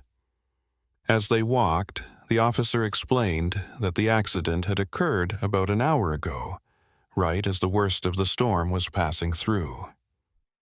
The driver claimed he'd been moving at a safe speed when a gust of wind had caught his trailer and pushed him off the road. The cab had stayed upright, but the trailer had rolled, breaking the connection and spilling its cargo. That cargo, the officer said, was what had them concerned. The manifest listed standard industrial chemicals, the kind used in agricultural operations throughout the region. Nothing that should have required special handling or raised any red flags. But when the trailer split open and the containers inside broke, they'd released something that didn't match the paperwork. The officer pulled out his phone and showed Burl several photos taken shortly after the accident. The images showed the trailer's interior, lined with drums and containers of various sizes, many of them ruptured and leaking. But what caught Burl's attention was the color of the liquid that had spilled out. It wasn't the clear or slightly tinted fluid you'd expect from agricultural chemicals. It was thick and dark, almost black, and where it had soaked into the ground, the soil seemed to be smoking or steaming. Burl asked what they thought it actually was, and the officer admitted they had no idea. They'd called in a hazmat team from the state capitol, but it would be at least another hour before they arrived. In the meantime, they'd evacuated the driver and the emergency responders who'd gotten too close, after several of them started complaining of burning eyes and difficulty breathing. The officer said they needed someone with cargo experience to help them figure out what they were dealing with, whether it was immediately dangerous or if they had time to wait for the specialists. Burl agreed to take a look, though he had a bad feeling about the whole situation. In his experience, when cargo didn't match its manifest and started making people sick, nothing good was going to come from investigating too closely. But he was here, and he had the knowledge they needed, so he followed the officer toward the overturned trailer, pulling his vest tighter and making sure his flashlight was working properly. The smell hit him before they'd gotten within 50 feet of the wreckage. It was chemical and sharp, burning the inside of Burl's nose and making his eyes water. But underneath that chemical smell was something else. Something organic and rotten that reminded Burl of the time he'd hauled a load of spoiled meat that had been sitting in a broken refrigeration unit for 3 days. The officer stopped at what he deemed a safe distance and told Burl not to get any closer than necessary. Burl nodded and approached the trailer carefully, playing his flashlight beam across the twisted metal and spilled containers. The trailer had been hauling a mixed load, with drums of various sizes secured to pallets. Many of these drums had broken open in the crash, their contents mixing together on the ground and creating the smoking, steaming mess the officer had described. Burl counted at least 30 drums, maybe more, and tried to read the labels on the ones that were still intact. What he saw made him stop in his tracks. The drums were labeled with standard hazmat symbols and shipping codes, but the company names didn't match any suppliers Burl recognized. More troubling was that several of the intact drums had secondary labels, the kind you'd see on military or government shipments, marked with codes and warnings that Burl had only encountered a handful of times in his career. He'd once hauled a load for a defense contractor, medical supplies headed for a military base, and the paperwork had been covered in similar markings. But those had been legitimate government shipments with proper documentation and escorts. These drums looked like someone had taken government property and tried to disguise it as commercial cargo, stripping away the obvious military markings but missing the secondary labels that only experienced drivers would recognize. Burl played his light across the scene again, trying to count how many drums had these hidden military labels, and realized it was most of them. This wasn't a simple case of mislabeled agricultural chemicals. This was something much more serious. Burl returned to where the officer was waiting and explained what he'd found. The military labels, the government codes, the fact that nothing matched the manifest. The officer's expression grew darker with each detail Burl provided. He asked if Burl thought this was some kind of black market operation, maybe stolen military supplies being sold to private buyers. Burl said it was possible, but he was more concerned about what was actually in those drums and why it was causing such severe reactions in anyone who got near it. The officer agreed and said they needed to expand the evacuation zone immediately. He radioed to his colleagues, and within minutes, the perimeter was pushed back another 100 yards. More police cars arrived, along with a fire truck and what looked like the county sheriff's personal vehicle. Burl stood off to the side, watching as officials conferred in tight groups and made urgent phone calls. Whatever was in that trailer, it had just become a major incident, and Burl had the sinking feeling he'd stumbled into something he was going to regret getting involved with. A man in a suit emerged from the sheriff's vehicle and made a beeline for the officer Burl had been speaking with. They had a brief, intense conversation, with the suited man doing most of the talking and the officer occasionally gesturing toward the overturned trailer. Then the suited man turned and looked directly at Burl, his expression unreadable. He walked over and introduced himself as Foster Quill, a regional coordinator for the state's Environmental Protection Agency. Foster asked Burl to explain exactly what he'd seen and what made him think the cargo had military origins. Burl repeated his observations about the labels and codes, trying to be as precise as possible. Foster listened without interrupting, his face growing increasingly grave. When Burl finished, Foster was quiet for a long moment before speaking. He told Burl that what he'd stumbled onto was part of an ongoing investigation into illegal disposal of industrial and military waste, and that the state had been trying to track down the source of these shipments for the past 6 months. According to Foster, someone had been collecting hazardous materials from various sources, everything from old pesticides to experimental chemicals from shuttered research facilities, and mixing them together to create a toxic cocktail that was then being dumped illegally across the state. The dumps were always in remote locations, farmland or forest far from populated areas, and they were being done at night to avoid detection. But the operation had been getting bolder lately, with larger quantities being moved and more frequent dumps. Foster's team had been working with law enforcement to intercept these shipments, but they'd always been one step behind. Now, thanks to the storm and this accident, they finally had their hands on an actual load of the material and a driver who could potentially provide information about the operation. Foster asked if Burl would be willing to stick around and answer more questions once the hazmat team arrived and the scene was secured. Burl agreed, though he was already calculating how much time this was going to add to his delivery schedule and how angry his dispatcher was going to be.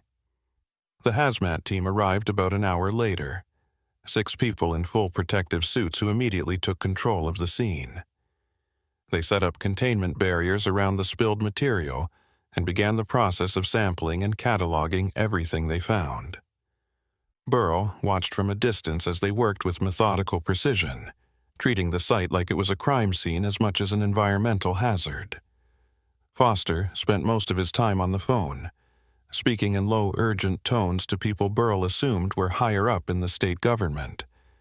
At one point, Foster came over and told Burl that the driver of the wrecked truck was being held for questioning, and that state police were in the process of tracing the truck's registration and the company it supposedly belonged to. Foster said they expected to find the whole thing was a front, shell companies stacked on top of each other to hide who was really behind the operation. Burl asked what would happen if they actually caught whoever was responsible, and Foster's expression hardened. He said they'd be looking at federal charges, years in prison, and fines large enough to bankrupt anyone who wasn't a billionaire. Around midnight, Foster told Burl he could go, but asked for contact information in case they needed to follow up with more questions. Burl provided his phone number and the name of his employer, then asked Foster what he should do if he saw something similar on the road in the future. Foster handed him a card with a phone number and said to call immediately.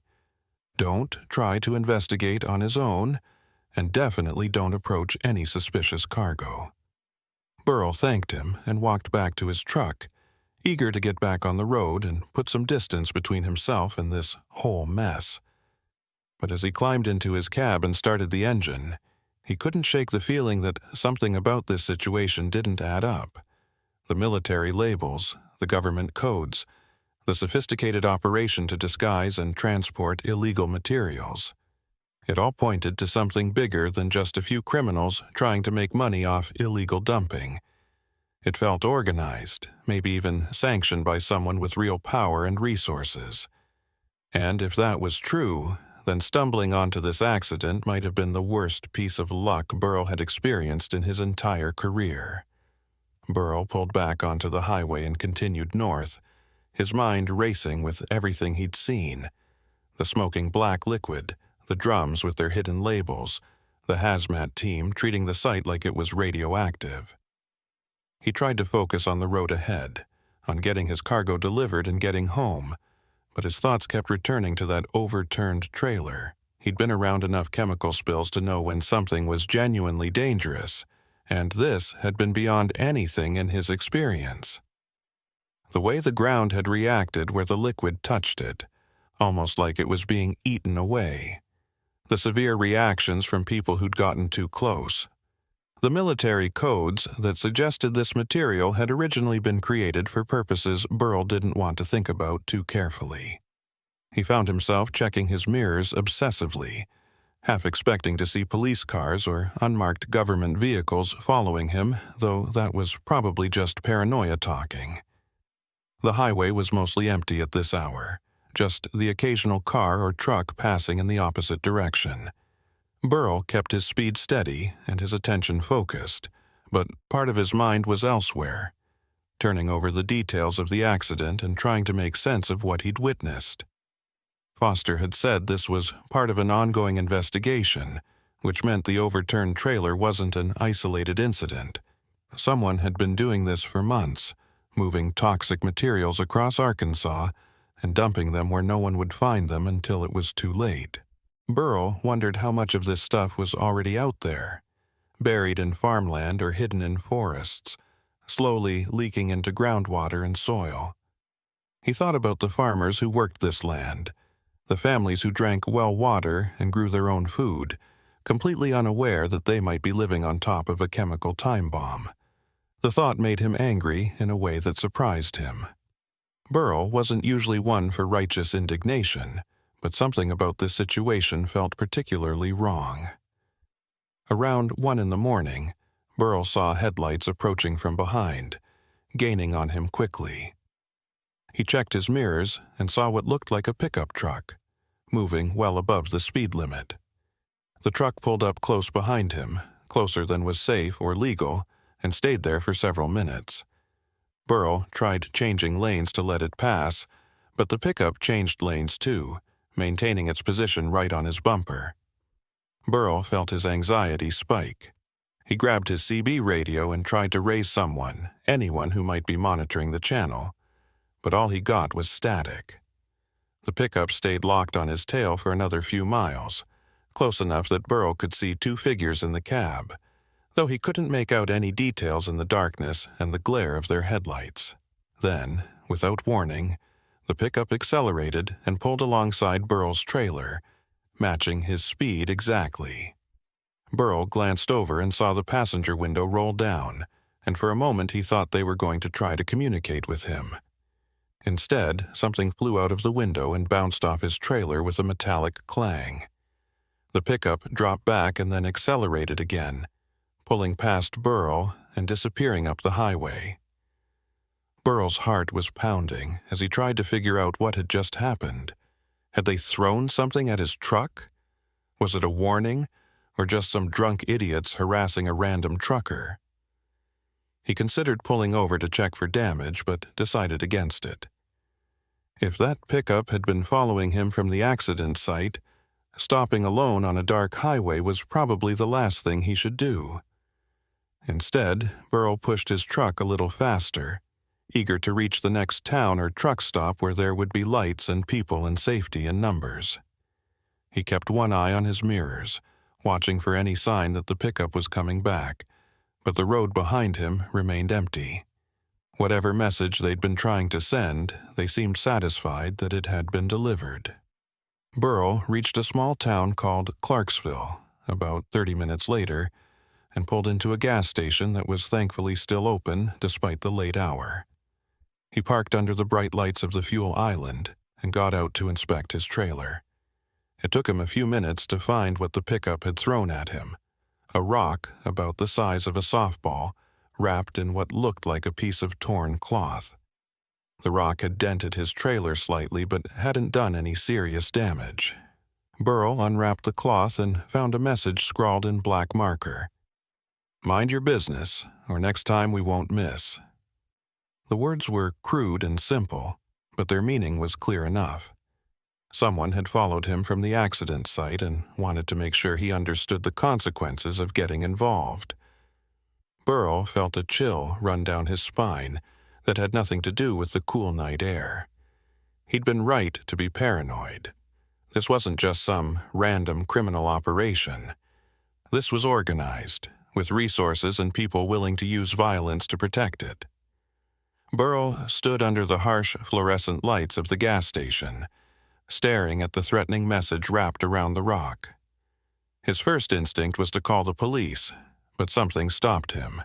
The people who'd thrown this at his truck had known exactly where to find him, which meant they'd been watching since he left the accident site. If they could follow him this easily, they probably had connections that went beyond simple criminal enterprise. Calling local cops might just make things worse, especially if whoever was behind this operation had people on the payroll. Instead, Burrell pulled out the card Foster Quill had given him and dialed the number. It rang 4 times before going to voicemail. Burrell left a message explaining what had happened, described the pickup truck as best he could, and said he was continuing to his destination but wanted Foster to know someone was actively threatening witnesses. He hung up and looked around the gas station parking lot, suddenly aware of how exposed he was standing here under the lights. The gas station attendant was watching him through the window, a kid who couldn't have been more than 20 years old.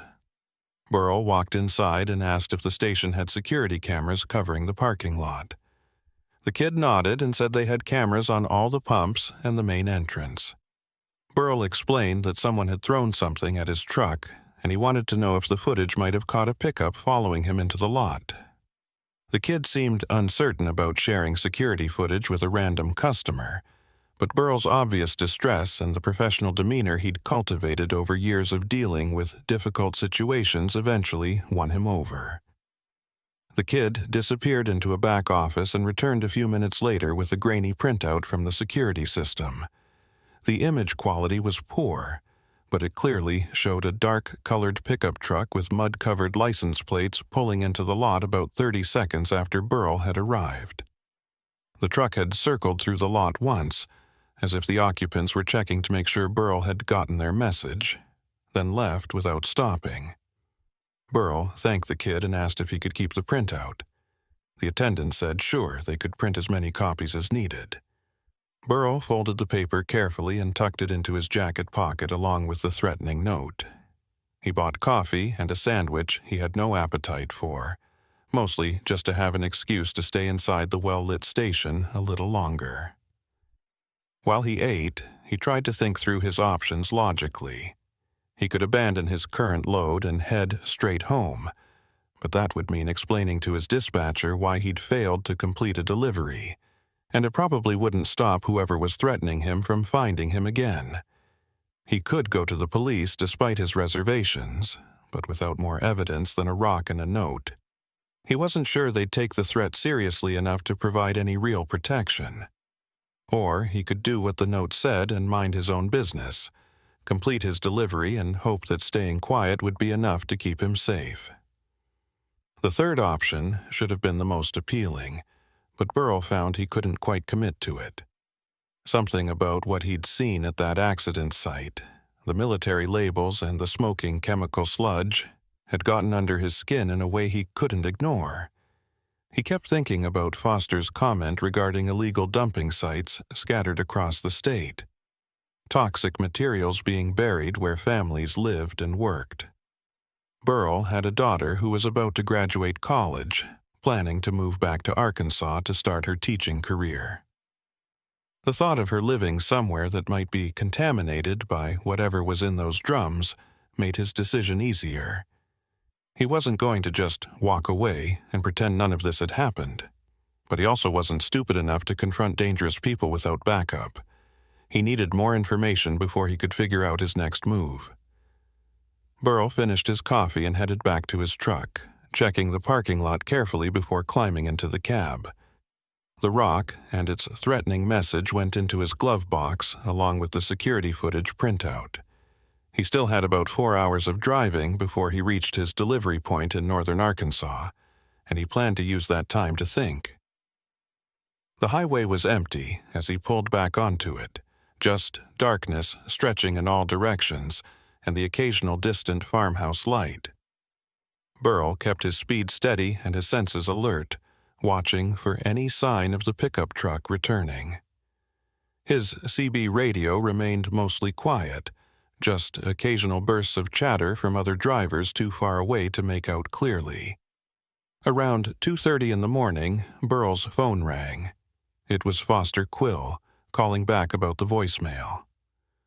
Foster sounded exhausted but also deeply concerned. He asked if Burl was somewhere safe, and Burl explained he was back on the highway, heading to complete his delivery. Foster told him that was probably the smartest thing he could do at this point. Just act normal and don't do anything that might draw more attention. The investigation at the accident site had revealed that the drums contained exactly what Foster had feared: a mixture of industrial chemicals, banned pesticides, and what appeared to be waste from some kind of biological research facility. The hazmat team had found traces of compounds that shouldn't exist outside of government-controlled laboratories, stuff that was so dangerous it required special permits and protocols just to transport. Someone had collected all of this material from various sources and was mixing it together, creating something even more toxic than the individual components. The fact that they were then dumping this nightmare cocktail across Arkansas suggested either complete disregard for human life or something more sinister, though Foster couldn't imagine what purpose it could serve beyond making vast swaths of land uninhabitable. Foster said the driver of the wrecked truck had lawyered up immediately and wasn't talking. But state police had traced the truck's registration to a shell company based in Delaware that existed only on paper.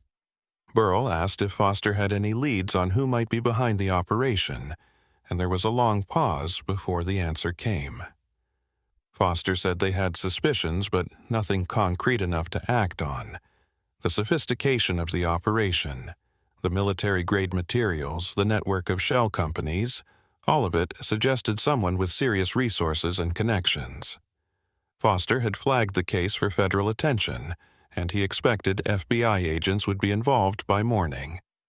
In the meantime, he strongly advised Burl to be careful, complete his delivery, and then lay low for a few days until they had a better handle on who they were dealing with. Foster promised to keep Burl updated as the investigation progressed, and told him to call immediately if anyone approached him or if he noticed anything else suspicious. Burl agreed and hung up, feeling only marginally better about the situation. At least Foster was taking the threat seriously, which meant Burl wasn't being paranoid about the danger he might be in. The remainder of the drive passed without incident, though Burl couldn't shake the feeling of being watched. Every set of headlights that appeared behind him made his pulse quicken, and he found himself taking note of every vehicle he passed, trying to memorize makes and models in case he needed to report them later. By the time he reached his delivery location, a distribution center on the outskirts of a small town called Berryville, dawn was breaking, and Burl felt like he'd aged 10 years overnight. The unloading crew was efficient and professional, and within an hour, Burl was back on the road with an empty trailer, officially done with this particular job. He should have felt relieved, but instead his anxiety was growing. Now that he wasn't focused on making his delivery, his mind was free to fully process everything that had happened, and the implications were becoming clearer and more frightening. Someone was poisoning Arkansas farmland with illegal chemical waste, and they were willing to threaten or possibly harm anyone who interfered with their operation. Burl decided not to head straight home. Instead, he drove to a truck stop about 50 miles south of Berryville and parked in a spot where he could see anyone approaching from any direction. He needed sleep desperately, but he also needed to figure out his next move. He called his ex-wife, something he rarely did outside of scheduled conversations about their daughter, and told her he might be out of contact for a few days due to work complications. She asked if everything was okay, and Burl lied and said it was fine, just some paperwork issues with a delivery that needed sorting out. They talked briefly about their daughter's upcoming graduation, and Burl promised he'd be there no matter what. After they hung up, Burl sat in his cab and stared at the truck stop, watching other drivers come and go, all of them going about their normal routines without any idea that something deeply wrong was happening in the state they were traveling through. Around 10 in the morning, Burl's phone rang again. This time, it was a number he didn't recognize, a local Arkansas area code. He almost didn't answer, worried it might be whoever had threatened him the night before, but curiosity won out. The voice on the other end was male, older, with the slow, careful drawl of someone who'd spent their entire life in rural Arkansas. The man introduced himself as Wade Tolliver and said he was a farmer who lived not far from where the accident had occurred. Wade explained that he'd been at the accident site early that morning, talking to police and environmental officials about the chemical spill. One of the officers had mentioned that a trucker named Burl Henning had been helpful in identifying the cargo and had provided contact information in case anyone had additional information about the incident. Wade said he had information, but he wasn't comfortable sharing it with government officials for reasons he'd explain if Burl was willing to meet with him in person. Burl's first reaction was suspicion. How had Wade gotten his phone number? Had one of the officers actually given it out? Or was this connected to whoever had threatened him last night? Wade seemed to sense Burl's hesitation and quickly added that he understood if Burl didn't want to get more involved, but that what he had to share was important and potentially dangerous if it fell into the wrong hands. Wade said he'd been finding evidence of illegal dumping on his property for the past 3 months, and he'd been documenting everything he found, taking photos and collecting samples. He'd been planning to go to the authorities, but after seeing how the accident scene was being handled, with state officials and hazmat teams and what looked like federal agents starting to show up, he'd realized this was bigger than he'd thought. He needed to talk to someone who'd seen the cargo firsthand, someone who could help him understand what he was dealing with before he decided whether to go public with what he'd found. Burl asked why Wade thought he could trust him, and Wade's answer was simple. Because Burl had stopped to help at the accident scene instead of just driving past, and because the officers said Burl had seemed genuinely concerned about the environmental impact. Wade said he was 73 years old, had been farming the same land for 50 years, and he wasn't going to let his final years be spent watching his property turn into a toxic waste dump. He needed help, and right now, Burl was the closest thing to an ally he had. Burl thought about this for a long moment. Meeting with Wade could put him in more danger, could draw additional attention from whoever was behind the dumping operation, but it might also provide answers about what was really going on, and maybe even evidence that could help Foster and the authorities shut down the operation permanently. Burl asked where Wade wanted to meet, and Wade gave him directions to a small diner in a town called Jasper, about 40 miles from where Burl was currently parked. The drive to Jasper took Burl through more of the same Arkansas farmland he'd been traveling through for years, but now he saw it differently. Every field and forest could potentially be hiding buried chemical drums. Every stream could be contaminated with toxic runoff. The land looked peaceful in the morning sunlight, but Burl knew appearances could be deceiving.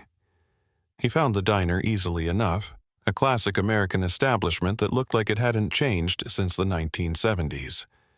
Wade had told him to look for an old man in a John Deere cap sitting in the back booth, and Burl spotted him immediately when he walked in.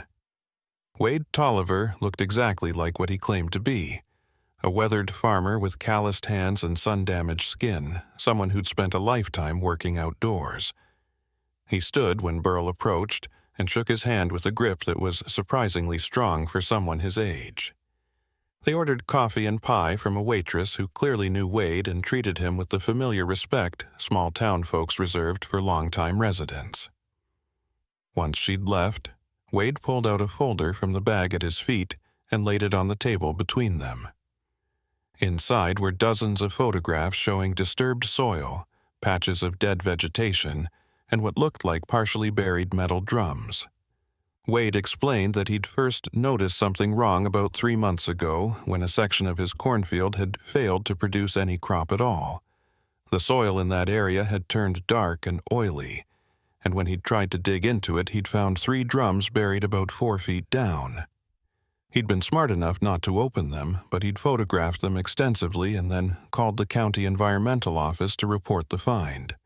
They'd sent someone out to take a look, But according to Wade, the inspector had seemed more interested in downplaying the situation than investigating it properly. The inspector had told Wade the drums were probably old agricultural waste from decades ago, nothing to worry about, and had filed a report that essentially closed the case. But Wade hadn't been satisfied with that answer. He'd started systematically searching his property, all 800 acres of it, looking for more evidence of dumping. He'd found 6 more burial sites, each containing multiple drums, and he'd documented all of them. He'd also started asking around among his neighbors, and several of them had reported similar discoveries on their land. Most had followed the inspector's advice and stopped investigating, but a few had contacted private environmental testing companies and had their soil analyzed. The results had been alarming. Concentrations of heavy metals and toxic compounds well above safe levels, with some areas contaminated badly enough that the testing companies had recommended the land be declared a Superfund site. Wade had collected copies of these test results, and they were all in the folder along with his photographs. He told Burrell that he'd been planning to take all of this evidence to the state environmental agency, but after seeing the response to last night's accident, he was now convinced that local and state officials already knew about the dumping and were either incompetent or complicit. Burrell looked through the folder, his stomach churning as he reviewed the documentation. This wasn't just a few isolated incidents. This was a systematic contamination of farmland across multiple properties, affecting dozens of families and potentially thousands of acres. Wade's photographs showed clear patterns, with burial sites following property lines and access roads, suggesting whoever was doing the dumping had detailed maps and knowledge of the area. Some of the drums visible in the photos had the same secondary military labels Burrell had seen on the cargo from last night's accident, confirming that this was all connected. Burrell asked Wade if he'd noticed any suspicious activity on his property, trucks coming and going at odd hours or people surveying his land. Wade said he hadn't seen anything personally, but one of his neighbors claimed to have spotted trucks with covered trailers driving through the area late at night, always taking back roads and avoiding the main highways. Wade leaned forward and lowered his voice, even though the diner was nearly empty and nobody was sitting close enough to overhear. He said he'd been doing some research into who owned the properties where dumping had been discovered, and he'd found something disturbing. Over the past 2 years, several of the affected farms had been quietly purchased by the same investment group, a company called Tallgrass Agricultural Holdings. The sales had been handled discreetly, with non-disclosure agreements and terms that prevented the former owners from discussing the transactions. Wade had managed to track down one of these former owners, a man who'd farmed his whole life before suddenly selling his land and moving to Florida. The man had been reluctant to talk, but Wade had eventually convinced him to share at least some of what had happened. According to this former farmer, Tallgrass had approached him with an offer to buy his property at well above market value, but only if he agreed to leave immediately and never return. When he'd asked why they were willing to pay so much, they'd told him the land had been contaminated by industrial dumping and was essentially worthless for agricultural purposes. They were buying it as part of a cleanup effort, they claimed, but they needed all the former owners gone so they could work without interference. Burrell asked if Wade thought Tallgrass was behind the dumping, using contamination as an excuse to buy up farmland cheaply and then resell it for development or other purposes. Wade said that's exactly what he thought, and he believed the dumping was deliberate, a way to force farmers off their land without having to pay fair prices. Once they'd contaminated an area badly enough, they could buy it for pennies on the dollar, then either sit on it until the contamination naturally degraded or use their connections to get the land reclassified as non-agricultural so it could be developed. Wade said he'd found records of Tallgrass acquiring more than 15,000 acres across central Arkansas over the past 2 years, and every single one of those properties had been purchased under similar circumstances. If his theory was correct, this wasn't just illegal dumping. This was a coordinated land grab, using environmental terrorism to drive farmers into financial ruin so they'd be forced to sell. Burl sat back in the booth, trying to process what Wade was telling him. If this was true, it explained the military-grade chemicals and the sophisticated operation. Whoever was behind Tallgrass had resources and connections that went far beyond typical criminals. They were willing to poison vast stretches of land and threaten anyone who got in their way, all in pursuit of profit. Burl asked Wade what he planned to do with all this evidence, and Wade's answer was simple. He wanted to go to the FBI directly, bypass local and state officials entirely, and hope that federal agents would take the situation seriously enough to investigate. But he needed someone who could corroborate the cargo details from last night's accident, someone who'd seen firsthand what was being transported. That's where Burl came in. Wade wanted him to come with him to the nearest FBI field office, scheduled to open in 2 hours, and present everything they had together. Burl's first instinct was to refuse. He'd already been threatened once, and involving himself further could put him in serious danger. But looking at the evidence in Wade's folder, thinking about all the families living on contaminated land without knowing it, he found he couldn't walk away. His daughter was planning to move back to Arkansas, and for all Burl knew, she might end up living somewhere affected by this dumping. He'd spent 17 years driving trucks across this state, eating in its diners, and sleeping in its truck stops. Building a career on the roads that connected its communities, he owed something to the place that had given him a livelihood, even if paying that debt meant putting himself at risk. Burl told Wade he'd do it. They'd go to the FBI together and present everything they had, and hope it was enough to start a real investigation. Wade's relief was visible, his weathered face relaxing into something approaching a smile. He said he'd been prepared to go alone if necessary, but having Burl's testimony about the cargo would make their case much stronger. They spent the next hour going through all of Wade's evidence, organizing it in a way that would make sense to federal investigators. Wade had been thorough, documenting dates and locations and connecting everything to public records about property sales and corporate filings. Between his evidence and Burl's first-hand account of the accident scene, they had the foundation for a compelling case that something seriously criminal was happening in Arkansas. Around 11:30, they paid for their coffee and pie and headed out to the parking lot. Wade's truck was an old Ford that had clearly seen better days, but it started reliably enough. They agreed that Wade would follow Burl to the FBI field office in Little Rock, a drive that would take about 2 hours. Burl climbed into his truck and pulled out of the diner parking lot, checking his mirrors to make sure Wade was behind him.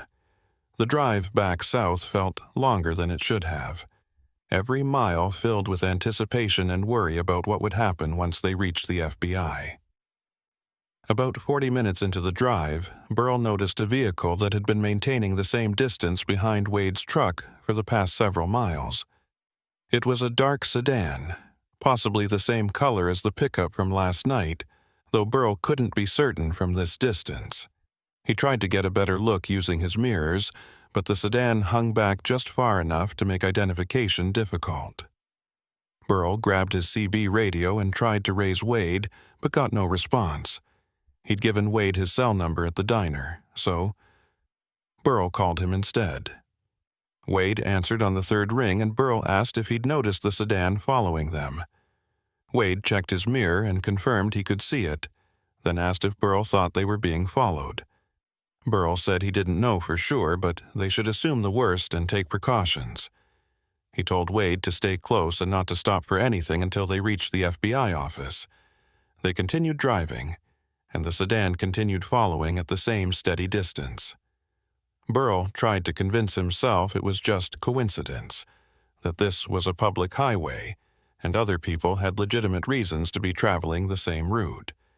But his instincts told him otherwise. Someone knew what they were planning and was monitoring their movements, waiting to see if they'd actually go through with reporting to federal authorities. Burl called Foster Quill and explained the situation, and Foster immediately told him to call 911 if the sedan made any aggressive moves. Foster said he'd alert the FBI field office that they were coming and what they were bringing with them, so agents would be ready to take their statements as soon as they arrived. Foster also said he'd send a message to state police asking them to be on alert for any vehicles matching the sedan's description. Burl thanked him and hung up, then focused on driving as carefully as possible. The last thing they needed was to get into an accident before they could deliver their evidence. The sedan stayed with them for another hour, never getting closer but never falling behind enough to lose visual contact. As they approached Little Rock, traffic began to increase and Burl started to hope they'd lose the sedan in the urban congestion. But whoever was driving seemed to be an expert at surveillance, maintaining their tail even as other vehicles moved between them. Burl could feel his heart pounding as they exited the highway and began navigating city streets toward the FBI field office. According to his GPS, they were less than 5 minutes away when the sedan suddenly accelerated, pulling alongside Wade's truck in the lane next to him. Burl watched in horror as the sedan's passenger window rolled down and something was thrown toward Wade's vehicle. There was a flash of fire and smoke, and Wade's truck swerved violently before crashing into a parked car on the side of the street. Burl slammed on his brakes and pulled over immediately, his truck screeching to a halt about 50 feet past where Wade's vehicle had crashed. He threw open his door and jumped down, running back toward the smoking wreckage. The sedan that had thrown the projectile was already accelerating away, disappearing into traffic before Burl could get a clear look at the license plate. Other drivers were stopping as well, some pulling out phones to call 911, others just staring in shock at the scene. Burl reached Wade's truck and found the driver's side door crumpled from impact with the parked car. The window had been blown out by whatever had been thrown at it, and smoke was billowing from the interior. Through the haze, Burl could see Wade slumped over the steering wheel, blood running down the side of his face from a cut on his forehead. Burl tried the door, but it was jammed shut from the collision. He ran around to the passenger side and found that door was damaged as well, but not as badly. After several hard yanks, he managed to get it open enough to reach inside. Wade was conscious but dazed, mumbling something Burl couldn't understand. The smell inside the truck was acrid and chemical, and Burl realized that whatever had been thrown through the window was still smoldering on the seat next to Wade. It looked like some kind of homemade incendiary device, a glass bottle filled with liquid and wrapped with a burning rag. The bottle had shattered on impact, and the liquid had splashed across the seat and floor, filling the cab with toxic fumes. Burl knew he needed to get Wade out immediately before the fumes overwhelmed him or the fire spread. He reached across Wade's body and unfastened the seatbelt, then grabbed the older man under his arms and pulled with all his strength. Wade was heavier than he looked, solid muscle built from decades of farm work, but adrenaline gave Burl the strength he needed. He managed to drag Wade out of the truck and away from the vehicle, laying him down on the sidewalk about 20 feet from the wreckage. Other bystanders had gathered by now, and someone said an ambulance was on the way. Burl knelt beside Wade and checked his vital signs as best he could. Wade's pulse was strong, and his breathing seemed normal despite the smoke exposure, but the cut on his head was bleeding heavily, and his eyes weren't quite focusing properly.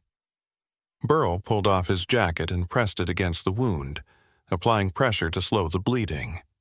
Wade's eyes finally found Burl's face, and recognition flickered in them. He tried to speak, his voice coming out as a hoarse whisper. He said something about the folder, about the evidence they'd been bringing to the FBI. Burl looked back at Wade's truck and saw smoke was now pouring from the broken windows in earnest.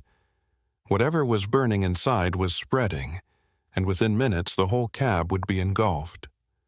The folder, with all of Wade's documentation, the photographs and soil test results and property records, was still inside the truck. Without that evidence, they had nothing concrete to present to federal investigators, just their testimony, which could easily be dismissed or discredited. Burl made a split-second decision that he'd spend the rest of his life questioning.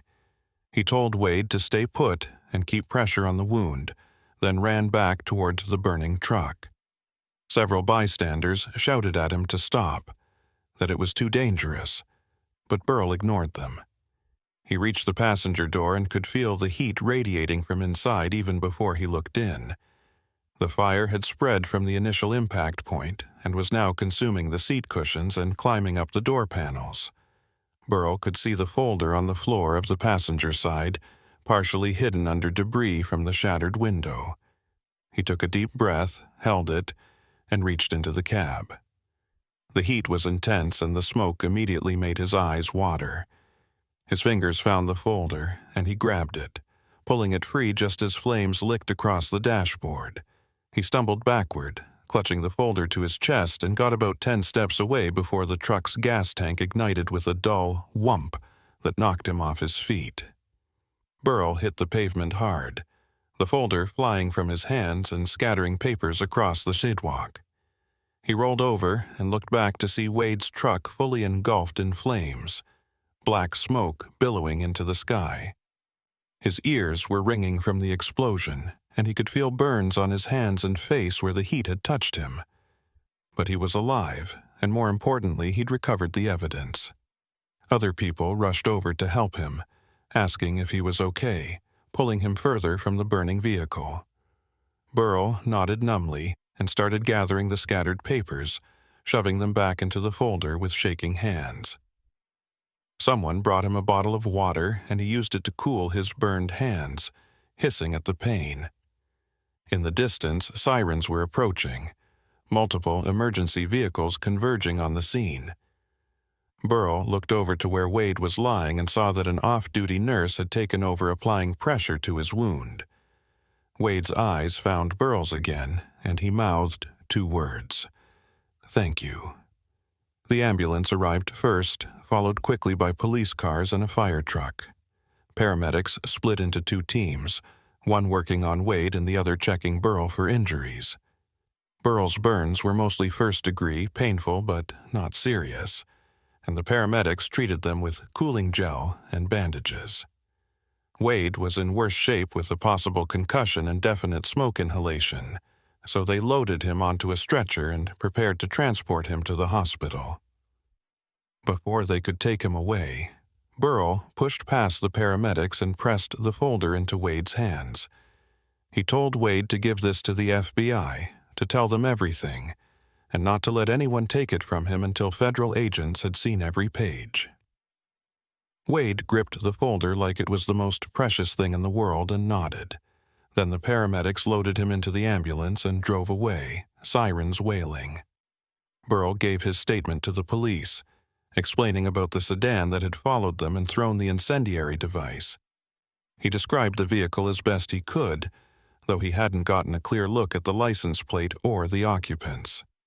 The officers took notes and assured him they'd review traffic camera footage from the area to try to identify the vehicle. One of them asked why Burl and Wade had been targeted, and Burl explained about the illegal dumping operation and the evidence they'd been planning to present to the FBI.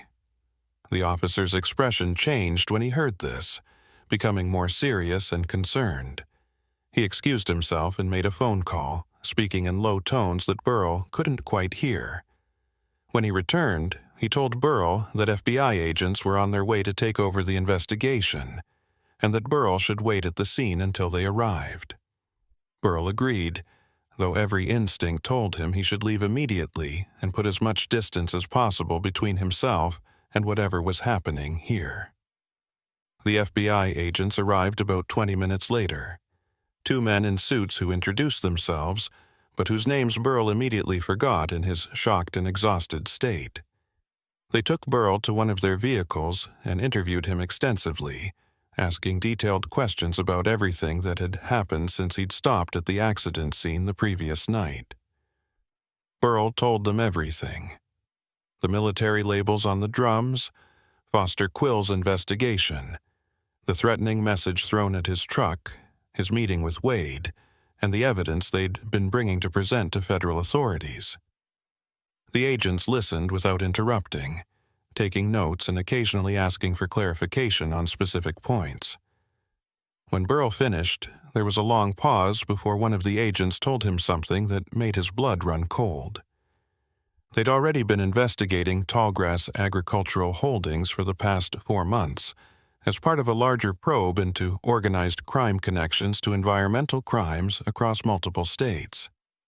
According to the agents, Tallgrass was a front company for a criminal organization that had developed a lucrative side business in illegal waste disposal. They'd charge industrial clients and government facilities enormous fees to properly dispose of hazardous materials. Then, instead of actually following proper disposal procedures, they'd simply dump everything on remote farmland and pocket the difference. The land contamination was a bonus from their perspective, because it allowed them to buy up the properties at reduced prices and either resell them for development or use them as future dumping sites. The organization had been operating for at least 5 years, possibly longer, and the agents estimated they'd already contaminated more than 50,000 acres across Arkansas, Missouri, and Oklahoma. The profits from the scheme were in the hundreds of millions of dollars, which explained why they were willing to use violence to protect their operation. The agent said that Wade's evidence, combined with the cargo from last night's accident, would provide the concrete proof they needed to move forward with arrests and prosecutions.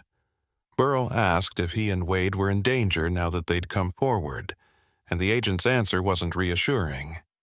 They said protective custody could be arranged if necessary, but their best assessment was that the organization would be more focused on damage control than retaliation at this point. The accident and the attack on Wade had drawn too much attention, and going after witnesses now would only make things worse for them. The agents believed the people behind Tallgrass would be more likely to destroy evidence and flee than to continue attacking anyone. Burl wanted to believe this, but the memory of that sedan following them and the incendiary device crashing through Wade's window was too fresh. These people had already demonstrated they were willing to use violence, and he wasn't convinced they'd suddenly become cautious just because federal investigators were involved. The agents gave Burl their contact information and told him to call immediately if he felt threatened or noticed anything suspicious. They also asked him to stay available for the next few weeks, as he'd likely need to testify before a grand jury once indictments were filed. After the FBI agents finished with him, Burl was finally allowed to leave the scene. His truck had been towed to a nearby impound lot to preserve it as evidence, since the rock and threatening note in his glove box were now relevant to a federal investigation. The agents arranged for a rental car so Burl could get home, and one of them drove him to pick it up. During the drive, the agent told Burl that he'd done the right thing by stopping to help at the accident scene and by agreeing to testify about what he'd seen. The agent said most people would have just driven past and minded their own business, and because of that, a massive criminal operation would have continued poisoning communities for years to come. Burl didn't feel like a hero. He felt exhausted and scared, and deeply uncertain about whether he'd made the right choices. But he thanked the agent anyway and collected his rental car, a compact sedan that felt strange after years of driving an 18-wheeler. The drive back to his apartment took about 3 hours, and Burl spent most of that time replaying everything that had happened over the past day and a half. He thought about that first sight of the overturned trailer at the accident scene, the drums with their hidden military labels leaking their toxic contents into the soil. He thought about Foster Quill's grave expression as he'd explained the scope of the illegal dumping operation. He thought about Wade Tolliver's weathered face and steady determination to protect his land and his community. And he thought about that moment when he'd run back into the burning truck to save the evidence, knowing it could have cost him his life but unable to walk away. Burl had spent 17 years on the road, hauling cargo from one place to another without getting particularly involved in the communities he passed through. He'd always thought of himself as just passing through, not really part of any place. But the events of the past 2 days had shown him that wasn't true. He was part of Arkansas whether he acknowledged it or not, and what happened to its land and its people mattered to him more than he'd realized. When Burl finally reached his apartment, it was early evening and the sun was setting in streaks of orange and red across the western sky. He parked the rental car and sat for a moment, staring at the building where he'd lived for the past 8 years. It was a modest place, nothing special, but it was home in a way that his truck cab had never quite been. Burl climbed out of the car, wincing as his burned hands protested the movement, and made his way upstairs to his unit. Inside, everything was exactly as he'd left it before heading out on what he'd thought would be a routine delivery. His kitchen was clean, his bed was made, and his refrigerator hummed quietly in the corner. The normalcy of it all felt surreal after what he'd been through. Burl took a long shower, letting the hot water wash away the smoke smell and the grime from the road, then bandaged his burns with supplies from his first aid kit. He tried to eat something but found he had no appetite, so he settled for coffee and sat on his couch, staring at the wall and trying to process his thoughts. Around 8 o'clock, his phone rang. It was Foster Quill, calling to check on him. Foster had heard about the attack on Wade's truck and wanted to make sure Burl was okay. Burl assured him he was fine, just shaken up and dealing with some minor burns. Foster said the FBI had already contacted him and requested copies of all his documentation from the accident scene investigation. He'd spent the afternoon at his office, compiling everything he had and preparing it for federal agents. Foster said he'd also heard from the hospital where Wade was being treated, and the prognosis was good. Wade had a concussion and would need to stay overnight for observation, but he was expected to make a full recovery. The folder with all his evidence had been delivered to the FBI field office, and agents were already analyzing the contents and preparing search warrants for properties owned by Tallgrass Agricultural Holdings. Foster sounded energized, almost excited, in a way Burl had never heard from him before. This case was going to be the biggest environmental crime prosecution in Arkansas history, and Foster had been instrumental in bringing it to light. Burl congratulated Foster and they talked for a few more minutes about what would happen next in the investigation. Foster expected that within a week, federal agents would be executing raids on Tallgrass properties and bringing in the people behind the operation for questioning. The evidence was strong enough that convictions seemed almost certain, assuming the defendants didn't flee before they could be arrested. Foster also mentioned that he'd been contacted by several journalists who'd gotten wind of the story and wanted to interview everyone involved. Burl immediately said he wasn't interested in talking to the media, and Foster seemed to understand. He said the attention would die down eventually, and in the meantime, Burl should focus on taking care of himself and recovering from the trauma of what he'd experienced. They agreed to stay in touch as the investigation progressed, and Foster promised to keep Burl updated on any major developments. After they hung up, Burl felt slightly better knowing that things were moving forward and that Wade's evidence was in the hands of people who could actually do something with it. Over the following week, Burl tried to return to some semblance of normalcy. His dispatcher had been understanding about the delays and complications with his last delivery, especially after Burl explained that he'd been involved in a federal investigation. The company was actually pleased to have one of their drivers helping law enforcement, seeing it as good publicity. Burl was offered several new hauling assignments, but he turned them all down, telling his dispatcher he needed a few weeks off to deal with stress and recover from his injuries. The truth was that Burl wasn't sure he wanted to go back on the road at all. Something had changed in him during those hours at the accident scene and in Wade's burning truck. He'd spent nearly 2 decades as an observer, passing through places without really seeing them, and now he couldn't unsee what he'd witnessed. Every time he thought about getting back in a truck cab and driving through Arkansas farmland, he imagined all the buried drums leaking their toxic contents into the soil, all the families living on contaminated land without knowing the danger they were in. Burl started following news coverage of the investigation obsessively, reading every article and watching every report he could find. The story had grown bigger than he'd expected, with national media picking it up and state officials scrambling to respond to revelations about the scope of the contamination.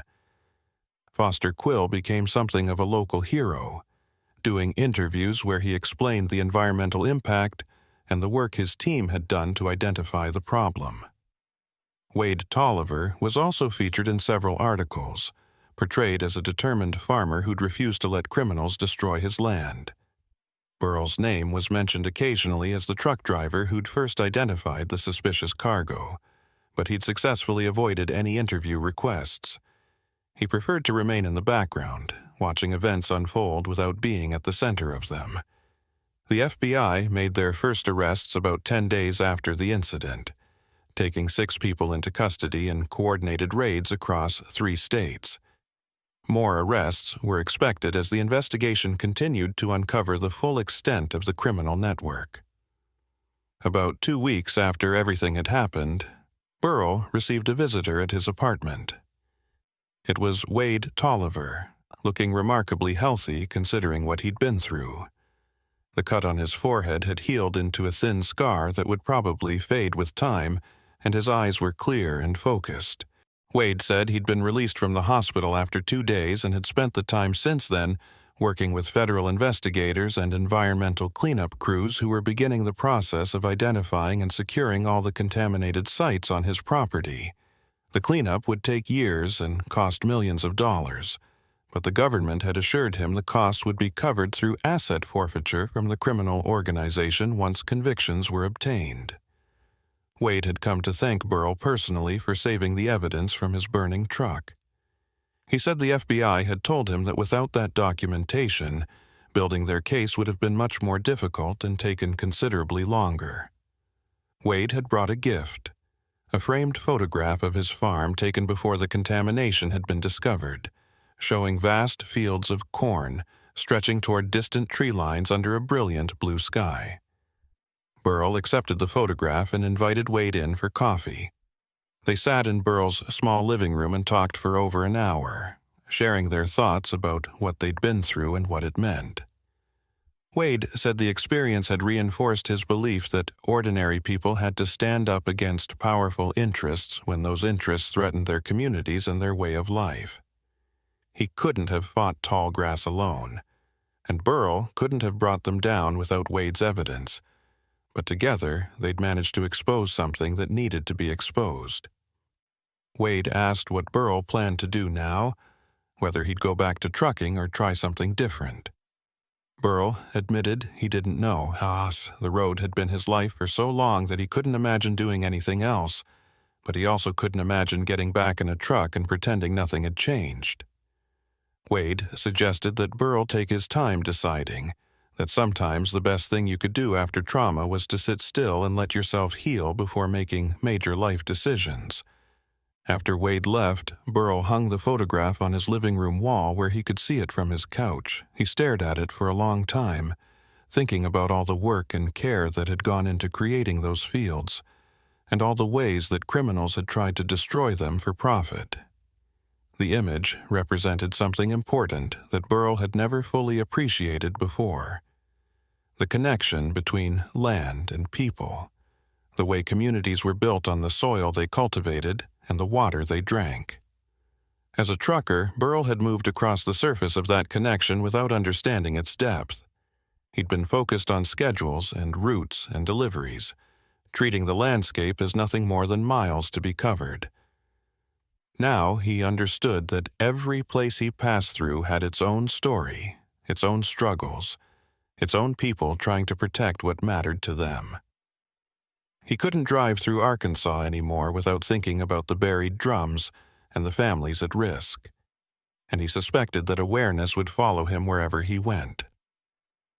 3 weeks after the incident, Burl received a call from one of the FBI agents who'd interviewed him. The agent said they'd tracked down the sedan that had attacked Wade's truck and identified the 2 men who'd thrown the incendiary device. Both were low-level operatives working for Tallgrass, and both had agreed to cooperate with investigators in exchange for reduced sentences. Their testimony had led to additional arrests higher up in the organization, including several people who'd been directly involved in planning and executing the illegal dumping operations. The agent said Burl would definitely need to testify when the case went to trial, probably sometime in the next year. But in the meantime, he could rest easier knowing the immediate threat had been neutralized. The agent also mentioned that the state of Arkansas was planning to create a new environmental monitoring program, specifically focused on detecting and preventing illegal dumping, and that they were using this case as the catalyst for increased funding and oversight. What Burl and Wade had done would have lasting positive effects on the state's environmental protection efforts. Burl thanked the agent and hung up, feeling a complex mixture of emotions. Relief that the people who'd threatened him were in custody, satisfaction that the investigation was producing real results, but also a lingering unease about how close he'd come to being seriously hurt or killed. He thought about that moment when the incendiary device had crashed through Wade's window, how different things could have been if they'd been traveling just a little faster or slower, if the timing had been off by even a few seconds. Burl had been lucky, but luck wasn't something you could count on indefinitely. He'd put himself in danger for the right reasons, and things had worked out. But he knew he couldn't make a habit of it. He wasn't a law enforcement officer or an environmental investigator. He was a truck driver who'd happened to be in the wrong place at the wrong time, or maybe the right place at the right time, depending on how you looked at it. A month after everything had happened, Burl finally made his decision about returning to work. He called his dispatcher and said he was ready to take on new assignments, but with some conditions. He wanted to stay on regional routes within Arkansas and neighboring states, no more long-haul trips that kept him away for weeks at a time. He wanted to be closer to home, closer to the places and people he'd helped protect. The dispatcher agreed to the new arrangement, and within a few days Burl was back behind the wheel, hauling cargo on routes he'd traveled hundreds of times before. But everything looked different now. Every farm he passed made him wonder about its soil and water quality.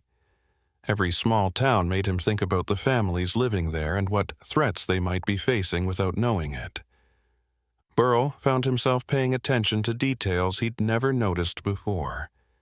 Environmental monitoring equipment at industrial sites, trucks with hazmat placards, official vehicles from state and federal agencies.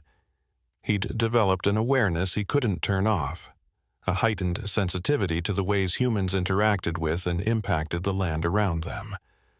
Burl stayed in touch with both Foster Quill and Wade Tolliver's over the months that followed, exchanging occasional calls and messages about the progress of the investigation and cleanup efforts.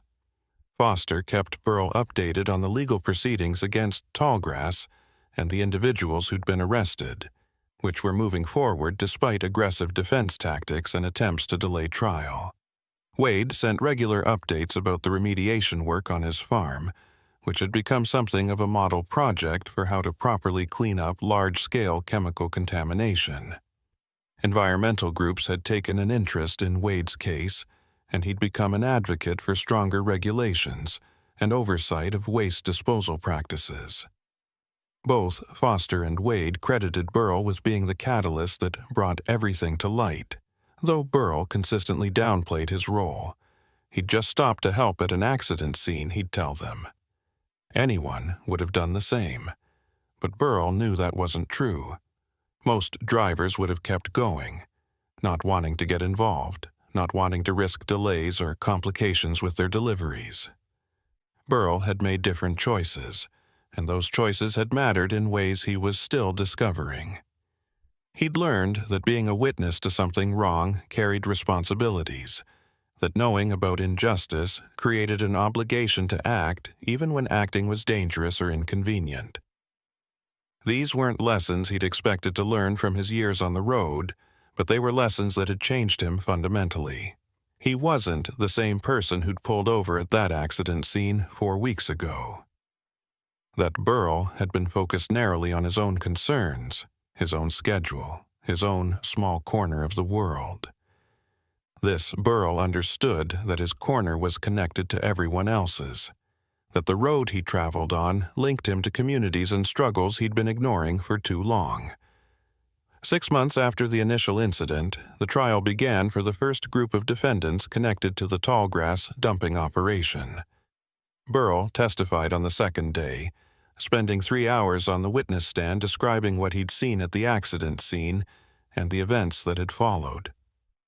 The defense attorneys tried to shake his testimony, suggesting he'd misread labels or misunderstood what he was seeing, but Burl's 17 years of experience handling cargo made him a credible witness. The jury seemed to pay close attention to his account, particularly when he described the military markings on the drums and the toxic smoke that had forced emergency responders to evacuate. Wade testified after Burl, presenting his documentation of the buried drums and the systematic contamination of his property. Foster Quill testified about his investigation and the scope of environmental damage across the region. Together, their testimony painted a damning picture of a criminal enterprise that had operated with impunity for years, poisoning land and threatening lives in pursuit of profit. The verdicts came back 3 weeks later. Guilty on all counts for all defendants. The judge handed down sentences ranging from 15 to 30 years in federal prison, along with millions of dollars in fines and restitution orders. More trials were scheduled for additional defendants as the investigation continued to expand, but this first conviction was seen as a major victory for environmental justice in Arkansas. News coverage was extensive, with editorials praising the ordinary citizens who'd stood up against powerful criminal interests. Burl received calls from journalists wanting to interview him about the experience, but he declined all of them. He'd said what needed to be said in court, and he had no interest in becoming a public figure. He just wanted to go back to his truck and his routes, to the familiar rhythm of the road and the quiet solitude of the cab. But the road had changed for Burl, or rather his perception of it had changed. He couldn't drive through Arkansas anymore without seeing it as something more than just terrain to cross. Every field and forest had stories, every community had struggles, and Burl was part of all of it whether he'd acknowledged it before or not. He'd learned that you couldn't truly pass through a place without being affected by it and affecting it in turn. The connections were always there, invisible but real, linking him to people he'd never meet and consequences he'd never fully understand. That knowledge was both humbling and empowering, a reminder that individual choices mattered even when they seemed insignificant. On a clear evening, about 8 months after everything had started, Burl was driving through familiar Arkansas farmland on his way home from a delivery. The sun was setting, painting the sky in shades of gold and crimson, and the fields stretched away on both sides of the highway in patterns of dark soil and green growth. Burl slowed his truck and pulled onto the shoulder, getting out to stretch his legs and take in the view. The air smelled of earth and growing things, that particular scent of rural Arkansas that he'd experienced 1,000 times without really noticing. Now he noticed everything: the texture of the soil, the health of the crops, the quality of the water in the irrigation ditches. He thought about Wade Tolliver working to restore his contaminated land, and Foster Quill continuing his environmental monitoring, and all the families who could sleep a little easier knowing that one source of poison had been eliminated from their world. Burl climbed back into his truck and continued toward home, watching the sunset fade into twilight. He had a delivery scheduled for tomorrow, Another routine haul across familiar territory, and he was ready for it. The fear that had haunted him in the weeks after the incident had mostly faded, replaced by a cautious confidence that he'd done the right thing and survived to tell about it. He knew he'd been lucky, that things could have ended very differently, but he also knew that luck favored those who acted when action was needed. Burl had acted, and in doing so, he'd learned something essential about himself and the world he moved through. The road wasn't just a means of getting from one place to another. It was a connection between communities, a thread that linked struggles and stories and lives in ways that weren't always visible, but were always present. And Burl was part of that connection now, permanently and irrevocably, in ways that would shape the rest of his life. As darkness settled over the Arkansas landscape and his headlights carved a tunnel through the night, Burl thought about all the miles he'd traveled, and all the miles still ahead. The road stretched on endlessly as it always had, but now he understood what it carried and what moved along it. Not just cargo and commerce, but stories and secrets, dangers and discoveries, the whole complicated truth of human existence played out on asphalt and dirt. He'd been driving these roads for 17 years, but in a sense, he was just beginning to truly see them. And that vision, hard-won and sometimes frightening, was something he'd carry with him for whatever miles remained.